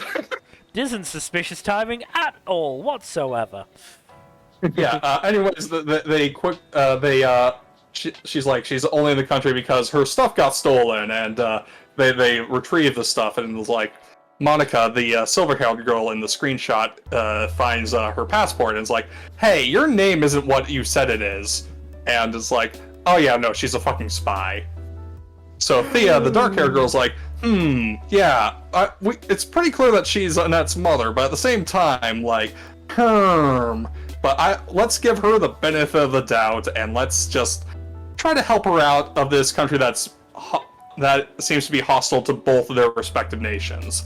Let's just play it by ear, take the third option, and see if we can help her out. And Monica accuses Thea of being a traitor over that, and pulls a gun on her, and Thea's like, okay, let's figure this out. Let's have a little kerfuffle duel thing to determine which choice we should go with. And they have a kerfuffle duel thing, and it looks like Monica is going to win. And then Thea trips her up and kisses her and Kisses flusters her enough. Yep.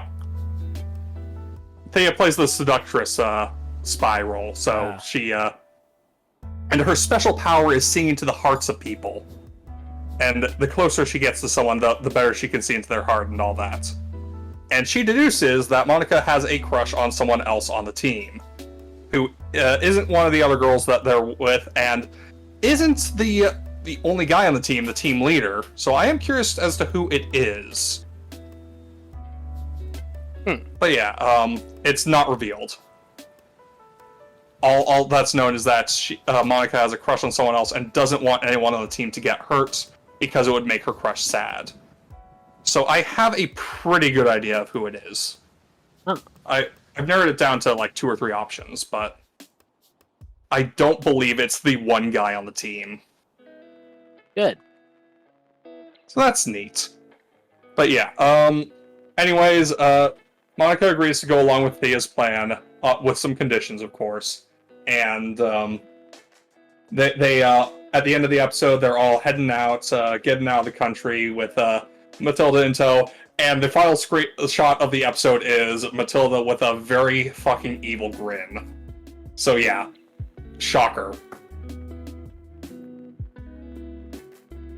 So yeah, I'm curious as to how this is going to pan out. If it's going to be like, they sussed her out all along, or they are going to get completely taken off guard by this.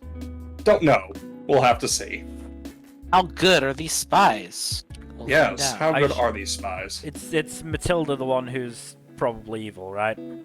Yes, Matilda is the mother of the eye patch girl who is amnesiac. I sure hope Matilda didn't mention pancakes. God damn it. I know this is a reference to something, but I'm blanking off the top of my head. Persona 5. Of course. Delicious pancakes. But yeah, I'm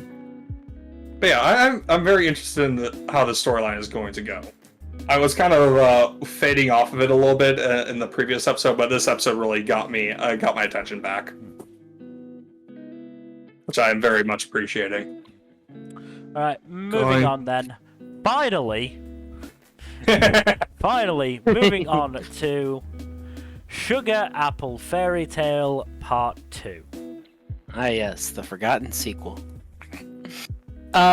Okay, so following up on the cliffhanger from Part 1, where this awful woman named Bridget basically forcibly forces Shao to be hers, so that Anne can know what happened to the sugar, so that she can win the medal. And finds out what happens, and also finds out where Shao and Bridget end up going. So she goes there, and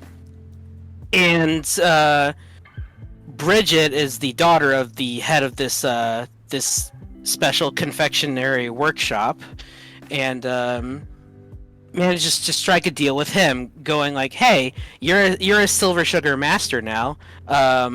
If you help us out here, I'll be happy to let you have Shao." Of course, Bridget's not happy with this because Shao is supposed to be hers, but turns out the owner of the workshop is kind of an asshole. I mean, Her. to his daughter, because of he's basically been forcing her to do what he wants her entire life, which is kind of explains her rebellious attitude and her interest in Shao, because she's otherwise engaged to this dude who she doesn't want to marry, and is basically forbidden from being an artisan like she wants to be. But yeah, so doesn't really justify her behavior, but it makes it more understandable. Makes her slightly sympathetic. Well, I was gonna say, I feel a lot more sorry for her if she wasn't being an asshole. Oh yeah. I mean, it is what it is. To be on a more positive note, like it's not like she forced Shao to do anything too awful. More like pampering type things, such as carry me to my bed, sit with me while I sleep, stuff like that. Nothing horrible, but it's still like, come on, man. But Anne tries to adjust there in this new workshop and learns her duties, basically, being in charge of these artisans, learning how things work there. Learns that the workshop is failing due to a variety of reasons, mainly just because of the previous head of it and his policies and stuff like that. Whole bunch of stuff. But yeah, she starts working together with the artisans there, tries to bring them together, and hopefully working together to win this prize that'll help the workshop be back on its feet, because it's in a lot of debt. I can't relate to that at all. Absolutely. Anyways. Also, I think I figured out why I missed it. It's not actually on our watch list document. That's weird. Oh, I think I might have forgotten to put it on when I was putting the list together. So this is all Jack's fault. Not really. Mill's the one who put the list on the other document together badly. Oh, so it's still I put Mill's it together from that list. And you still put Sugar Apple Fairy Tale on the list. You just didn't put it in the right place to remember it. I'm willing to bet it got added afterwards. I don't know, man. I don't know. Anyways, but yeah, luckily, thanks to, oh yeah, somehow, the owner of the workshop gets a hold of Xiao's wing instead of Bridget.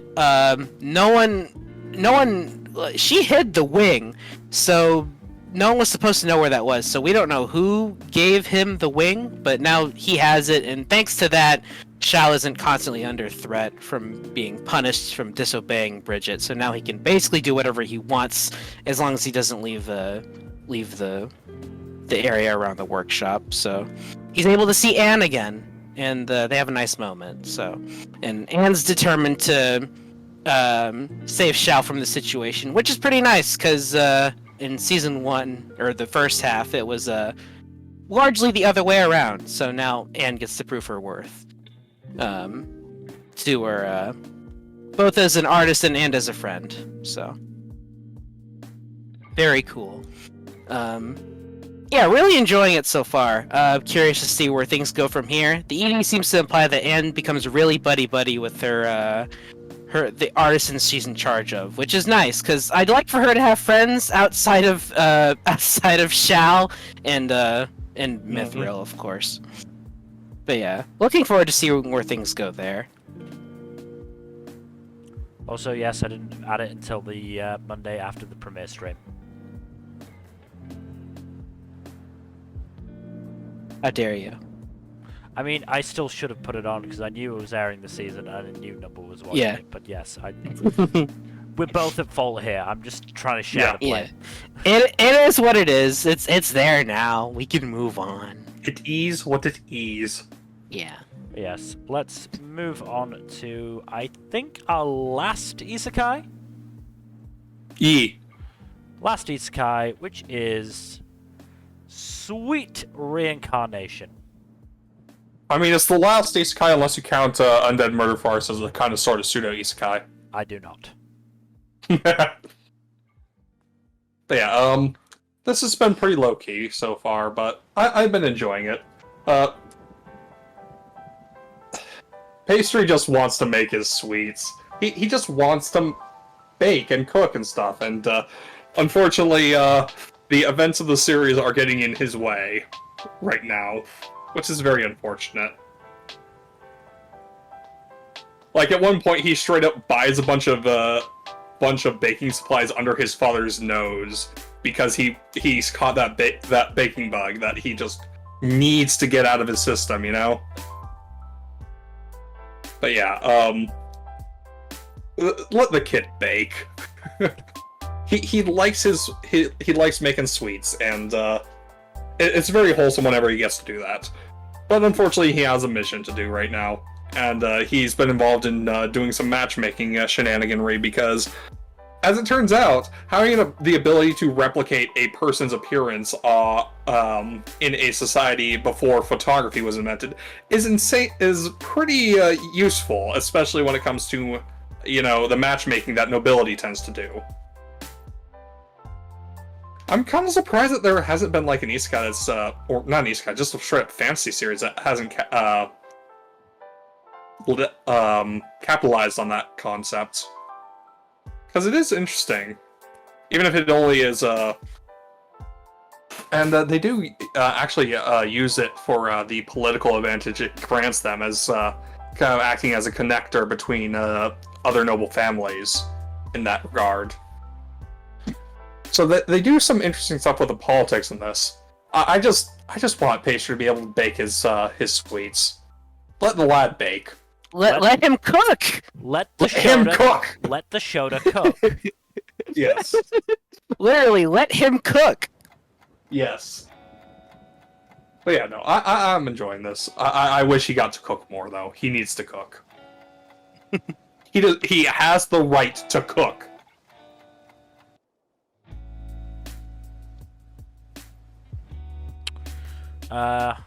We ready to move on then? Yeah. Moving on then to Synduality Noir. What is a boing boing number? I'll get to that. So the show's on thin ice. It barely has me, but I'm willing to give it more time because I there's nothing egregious in this show, kinda, but not a lot that's grabbing me. But there's just barely enough that's grabbing me. I don't know. Okay, so episode 2. Kanata has become more acquainted with Noir. Of course, Noir is still, has amnesia. They go back to where they found her to try to find something that might contain her memories. That ultimately fails, but they do find a camera that Noir becomes very interested in. And because Noir is a weirdo, she basically just goes around asking any random stranger to help fix the camera, which eventually leads her to this one asshole who originally left the village, or was rather banished from the village, for being a creep. Something about sexual harassment, I don't know. Fun stuff. But yeah, so he realizes that she is a magus, which is the basically a humanoid, but they like the humanoid androids in Gene of AI, but they're different in that they're more instead of like living like humans, they're more like subservient to humans, but they have their own distinct personalities and stuff, so they're basically human. It's weird, and I don't know how to feel about it.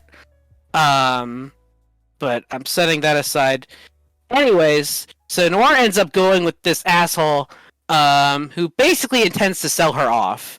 And thankfully, Kanata finds out about this, and him and Tokyo go to rescue her, and they ultimately succeed.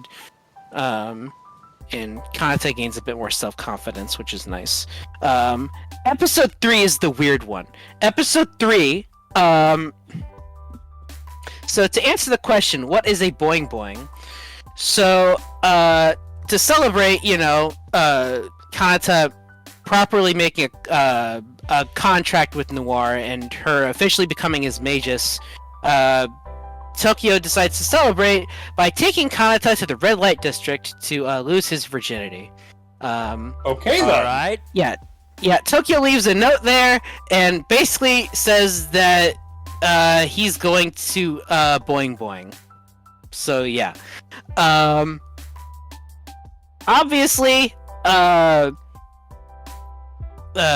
forget her name, but the girl that likes Kanata isn't cool with this. So they go to the red light district. But of course it's about to be attacked by monsters, because of course it is. Yeah. So they work together to stop it. Not a lot really happens there. The most interesting bit that does happen though is that while Kanata's waiting for his number to be called, basically, he does become acquainted with this masked gentleman, who the scene starts out like this, and he's like, "Is this your first time?" And he's like, "Yeah, it is. Interesting. It is also mine." And it's this tall, imposing gentleman with this mask. So he's quite funny. I don't know much about him. His name's Kurokamen, but I like him.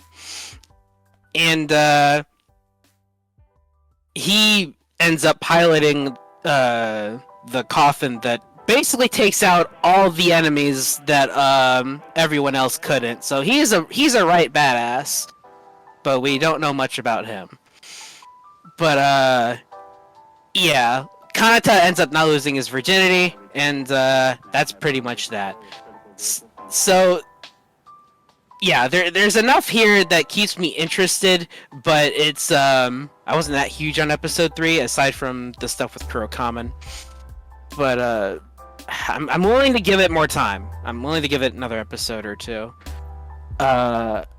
There's also Noir did become acquainted with this other magus named Seal, who seems to be connected to her in some way.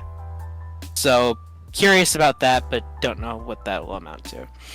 But yeah, they're nice, but it is good for what it is so far.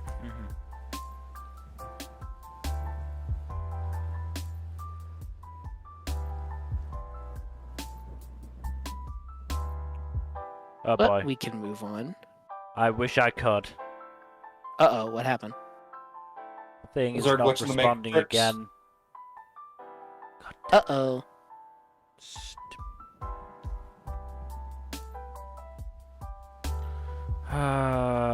Come on, computer. There we go. Okay. Alright, I think that the issue is that my antivirus software is running a scan. Oh, that's fun. That'll do it. So I think that's the issue. Alright, let's move on to the next show. We have 3 shows left, and they're all pretty good, but this, I believe, is the front runner. We move on to Undead Murder Farce. Suguru. I did watch the first episode of this. I didn't have time to watch more, but I did really enjoy it, so I will be caught up by next time. Suguru The is next such 3 an episodes asshole. form their own arc, so Yeah. that'll be that's a pretty good place Yeah. to go. Cool. But yeah, Suguru is such an asshole, and I love him. I love him no, he's so great. much. He's absolutely great. Also, just love the dynamic he has with Aya and Shizuka. I just love Just- like when she's like hypothesizing and talking, he paces for her.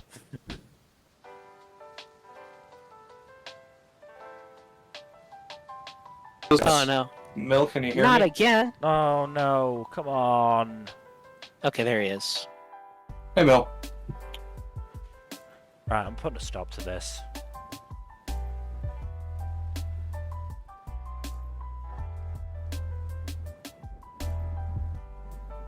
Come on.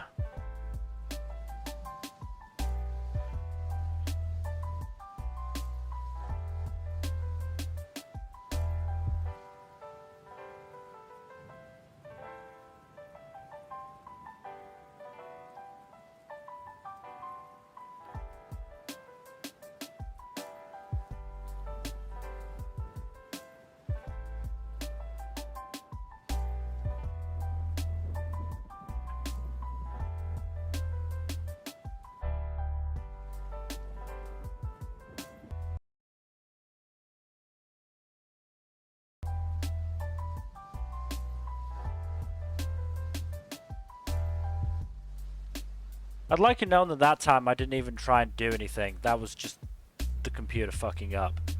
Figures.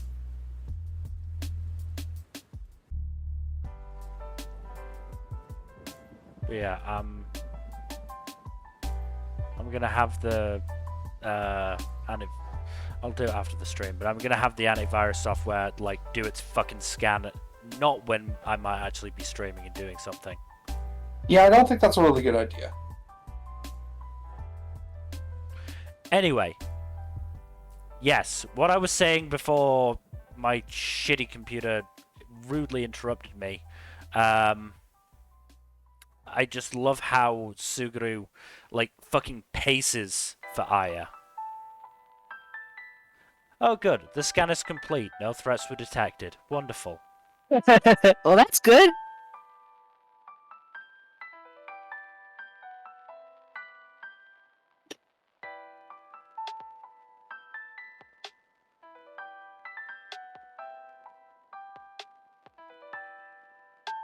I think part of it is the graphics processor. It's looking weirdly high on Task Manager.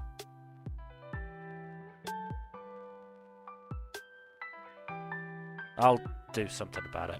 Anyway, yes. Undead Murder Farce is very, very good. Yeah, just the main trio has a really good rapport amongst them. And reporter girl, what's her name? Annie Kerber. What?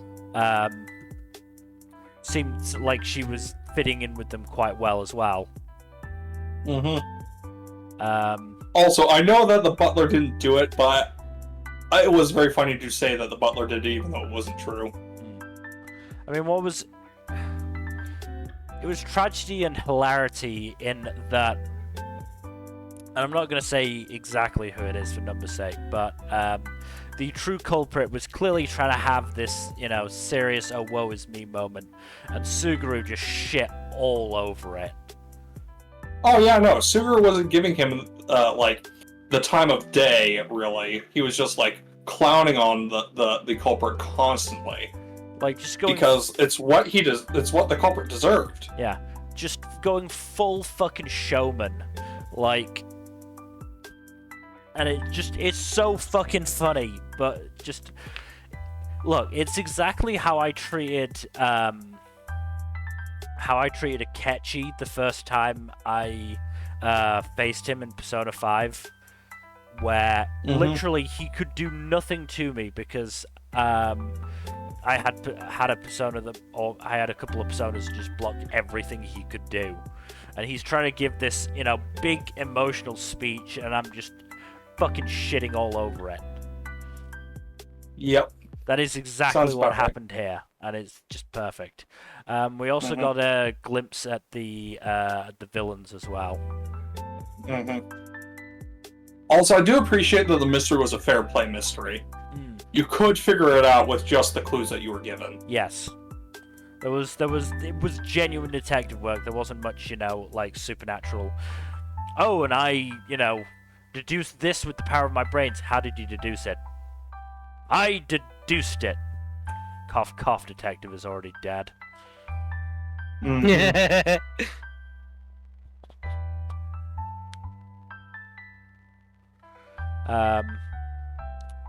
yeah, and then fucking finishing off with that pun that was so bad that nearly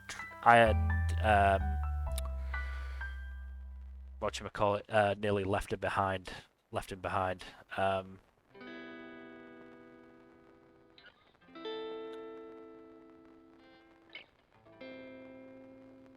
I'd like to scroll, but Google isn't letting me.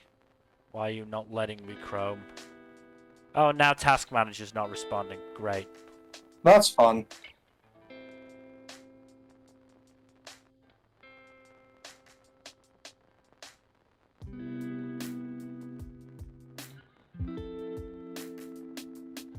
Task Manager, you're saying 50% of the disk is being used, but it's clearly not. Unless you're lying to me.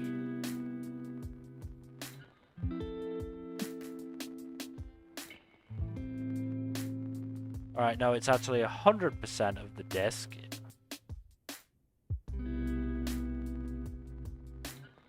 I don't know what's going on. Something is up with my computer, and I don't know what it is.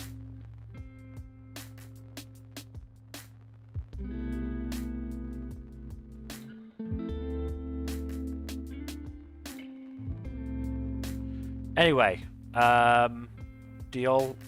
Jack, do you have anything else to say about Undead Murder Farce, other than that it's very, very good? Very good show. I am both shocked and not shocked that the two best shows of the season both involve some sort of undead stuff going on. Oh, and Lapan Track is doing a wonderful job with the animation. Wonderful job. As I sort of expected once I learned that they were the Sarazan My Studio.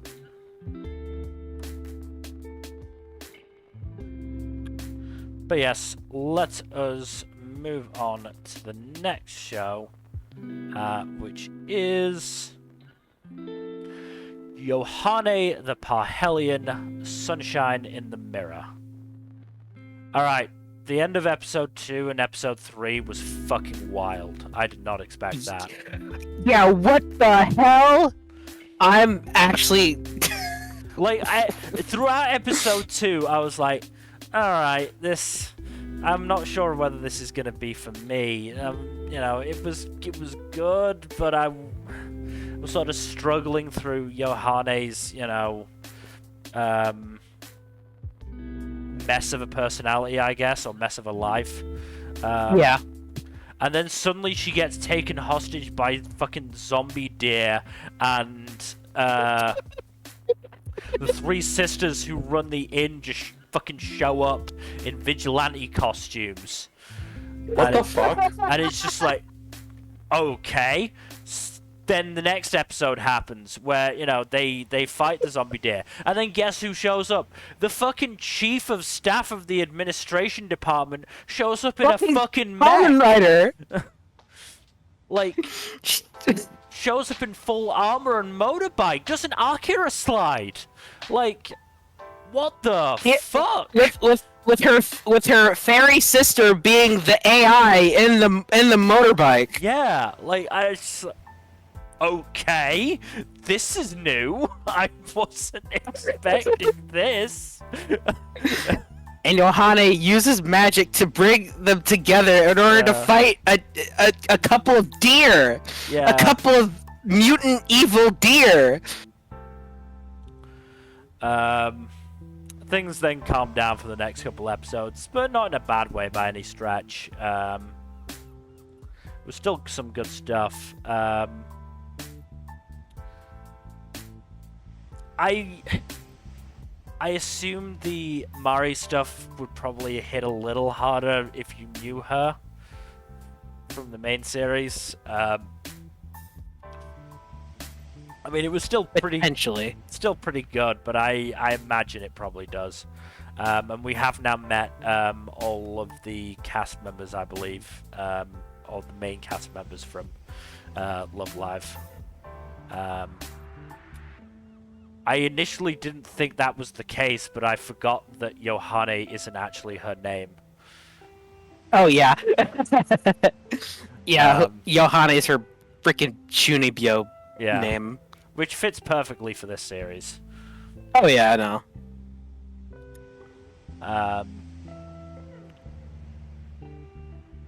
Was fun getting to see her shot out of a cannon, though. Less fun is the ominous stuff they're doing with Lilaps. I kinda suspected some weird shit, cause the opening seems to foreshadow some stuff, but yeah. Also, to a certain extent, can anybody else heal Lilaps, or is it just Yohane?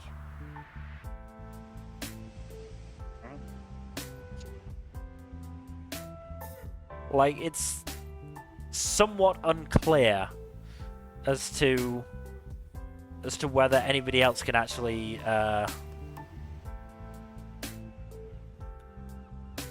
hear her. So I guess we'll find out. Yeah, I don't know. It's like it's vaguely implied that it's just Yohane, but I don't know for sure. Also, kudos to Yano Masaki, who's doing the voice acting for Hanamaru's pig, because those some fucking realistic pig noises. Those are some very good pig noises, so fair play to him.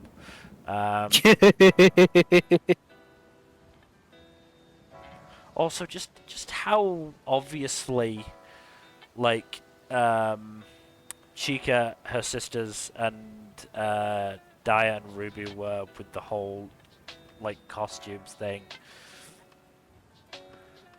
Daya and Ruby at least had, some level of subtlety, but Chika and her sisters, it was so very clear. Oh yeah, also Big Mom. Big Mom as well, yeah. Big Mom! Is that a One Piece reference? I doubt it. But it's pretty funny. Cause their mom is back at the inn, like controlling this robot screen thing. And she's working at the inn while also helping them out. It's funny.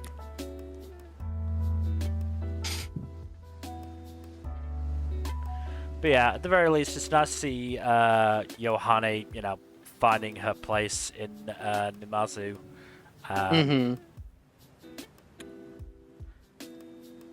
It'll be interesting to see where we go from here, at the very least. Yeah, I'm very curious. I'm liking the show a lot more than I expected. It's definitely interesting. Again, I'd imagine I'd probably like it even more if I had experience with Love Live, but I'm still getting a decent amount of enjoyment out of it. As I said, that episode 3 was fucking wild and really got me. Yeah, that is still the wildest shit. Like, because that genuinely came out of nowhere. That just so came out of nowhere. Yeah. And I mean, obviously, I'm expecting, the other main cast members to help out with this. I mean, so the implication that I got is that basically what's happening is that the town is suffering from stagnation, and Yohane needs to basically bring it forward, which presumably she will do with music, but. That's my guess.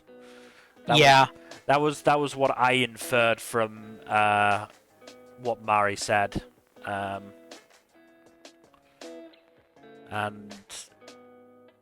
I might still be another couple episodes before we really get into that, but it'll come. It'll come. Yeah. Sure as hell won't be able to do it through fortune telling. That was a very bad fortune that got told. That was a very, very bad fortune. So no rain today, right? Yeah, no rain. That was immediately starts raining. So funny. Just perfect timing. Perfect comedic timing. Absolutely perfect comedic timing. And it was you just knew. You just knew that was gonna happen. Yeah. But there's a pretty good sense of humor. Yeah. No, good fun fantasy. Oh yeah, absolutely. But yeah, I think we should move on to our final show, which is Zom 100 Bucket List of the Dead. Oh yeah, that's that good shit. Akira is like one of the most unserious people in this entire apocalypse. I guess that's kind of the point, so and I kind of like it. Yeah, that's great. And now he's joined by his friend, who is also incredibly unserious, because he's decided, fuck it, I'm gonna be a comedian. Why did he strip naked? Why not? It was funny. That seems to be the main I know, but he scraped his junk, dude. He scraped his nards, yes. Oh! Like, sometimes your consequences have actions.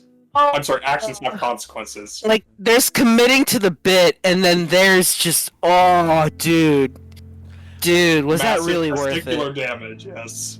Oh. God damn it! I fucking knew I recognized that voice. I've just had a look at the updated cast list for Zom 100, and the what is it? The club owner, or the like that guy, voiced by Mamoru Miyano. God damn it! Of course they would have him play a host club guy. As I said, yeah, that sounds right. I knew I recognized his voice from somewhere. I just couldn't place exactly who it was. But yeah, we've got 3 of the 4 members of the main cast now have appeared. Yeah, and it's just so funny, the contrast between Shizuka and Akira. It's so funny. He is just so carefree and goofy, and she's just like ultra serious survivalist mode. It's gonna be so funny when they meet back up again, and she is just gonna be like, "How the fuck are you still alive?" Oh, absolutely! I am just.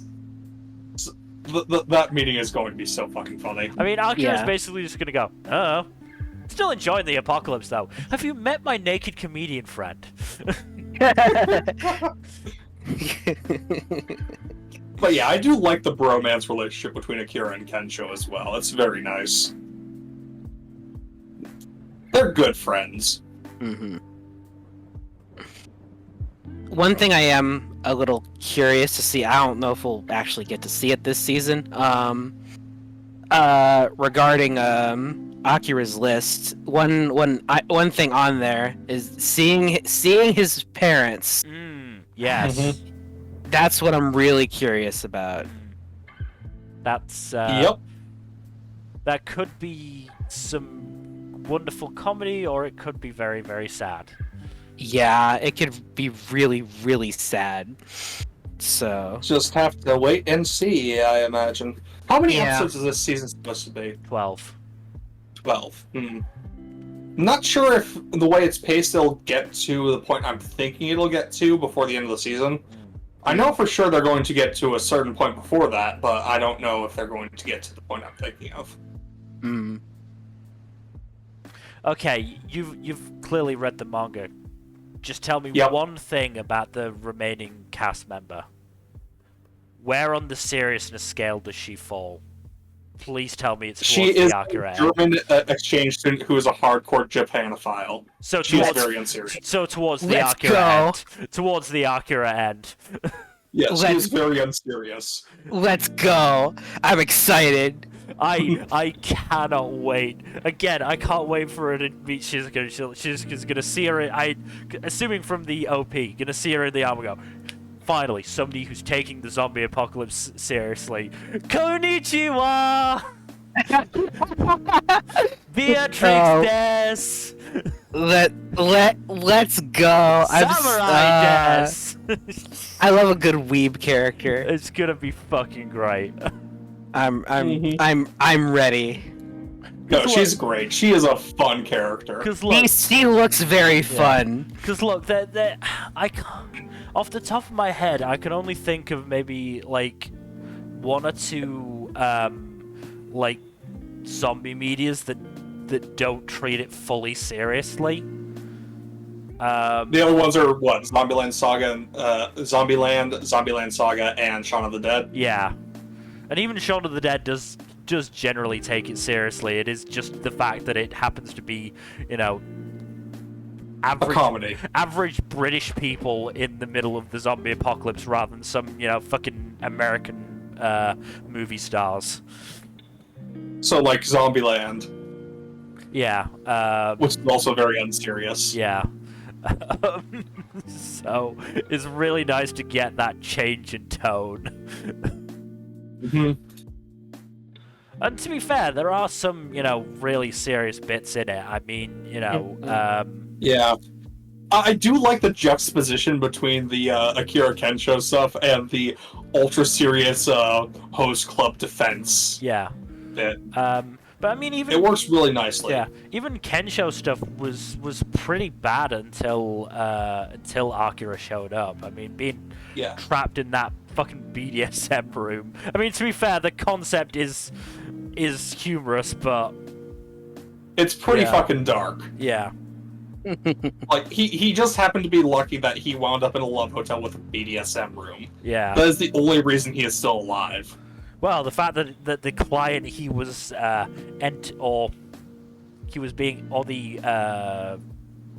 girl that he was being entertained by happened to be, you know, willing to do BDSM stuff. Yeah. Also, I'm 90% sure he was drunk off his ass when he decided to go with that decision. Probably, Yeah, he did say he was drunk when he picked that room. So Yeah. Yeah. I'm sure he can make some good comedy out of it, though. Oh, absolutely. absolutely.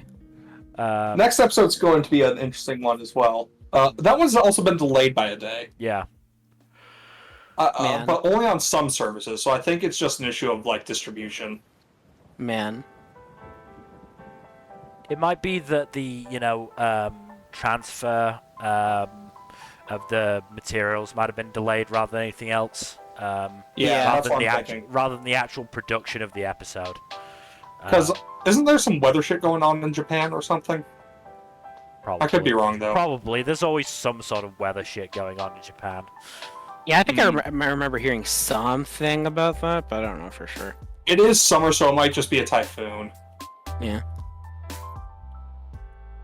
But yeah, now this is good so far. The production is really nice too. Well, Oh, yeah. just Googled Japan weather and got a general typhoon information result, so... Yep, that Yeah. tracks. Yeah, that sounds about right. That's Japan. That was 5 hours ago, so yeah, it seems Yeah, so they probably got a close. forecast of a typhoon and were like, yeah, the episode's gonna be delayed, sorry. Though Understandable it might though, also just safety be first. might also be a heat wave. Either way, shit is fucked. Yep. Shit is fucked, but shit is also fucked in the Zom 100 world, and Akira's just gonna enjoy it while he can. You know Look, what? he's Good for just him. vibing. Live his best life, you know? Yeah, let him live his best life. Let him vibe. Also, I do love the bit where he tries to grow a beard and it fails miserably. If you're at Some the, people just cannot grow facial hair. if you're at the point where you're having to color in patches with a marker, you know you can't grow a beard. Yeah, I know people who just, like, cannot grow beards, including 2 members of my family. I can grow a beard pretty well, though. Not my problem. I constantly have some stubble because my face looks bad without one. Yeah. But Yeah, everyone, anyone who has a beard or is capable of growing a beard, there's always going to be some degree of a spectrum of how much facial hair can they grow that looks good, or how good do they look with or without facial hair. It's kind of like that 2-axis type thing, you know. also depends on what kind of facial hair they decide to have.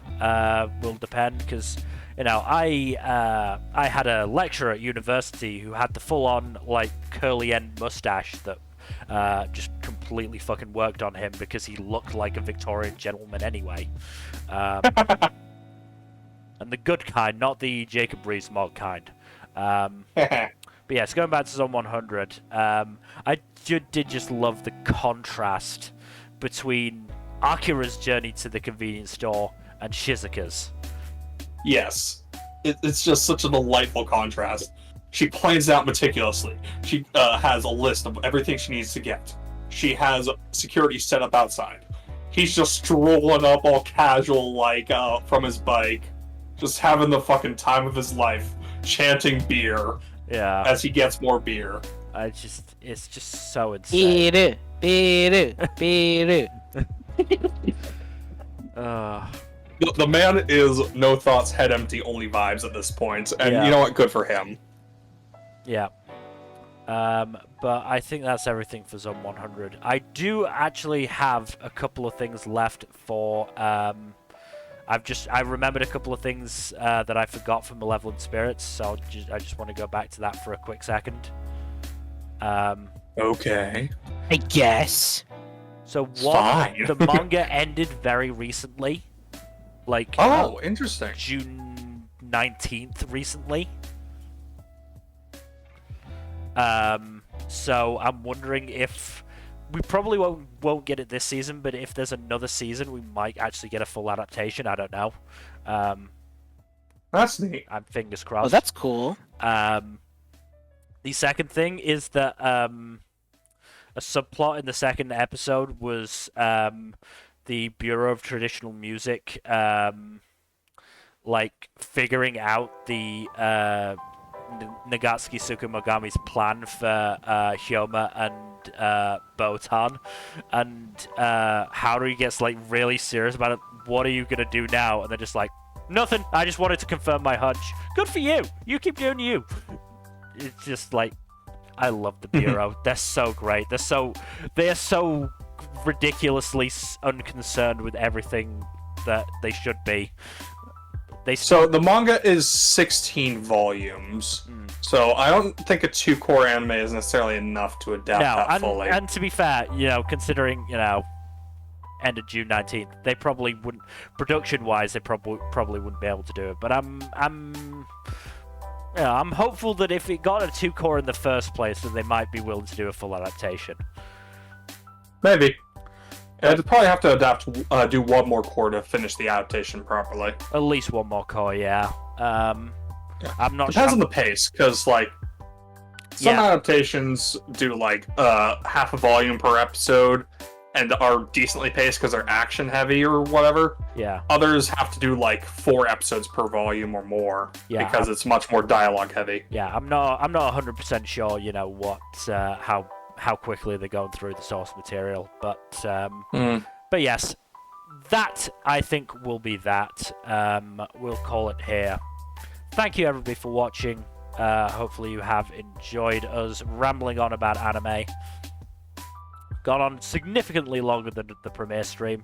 That's because we had more to talk about. Viewer shows, in terms of but episode more to counts. talk about, yeah. Yeah. In terms of future stuff, we aren't going to have D&D tomorrow. There's been a last-minute issue, so not entirely sure what we're going to do. Haven't really discussed it yet. We'll figure something out. Tuesday and Thursday, probably something gaming. Thursday might be Tales of Arise. We've hit Elder Men and Seer, so we've met the last 2 members of the main group. And next Saturday, if I just have a look at the schedule, Thursday we're gonna actually be doing Paradox Hour, because we'll be discussing Cradle's books 7 and 8, which I believe are Uncrowned and Cradles? I didn't know Cradle had a sequel. I'm being a shit. Don't worry about it. Yeah, there's a reason why I'm ignoring it. So yeah, we'll be discussing Uncrowned and Wintersteel, the tournament arc. So look forward to that. Saturday will probably replace anything. We'll probably just be gaming then. I imagine. Otherwise, again, thank you everybody for watching. Please do give us a follow here on Twitch.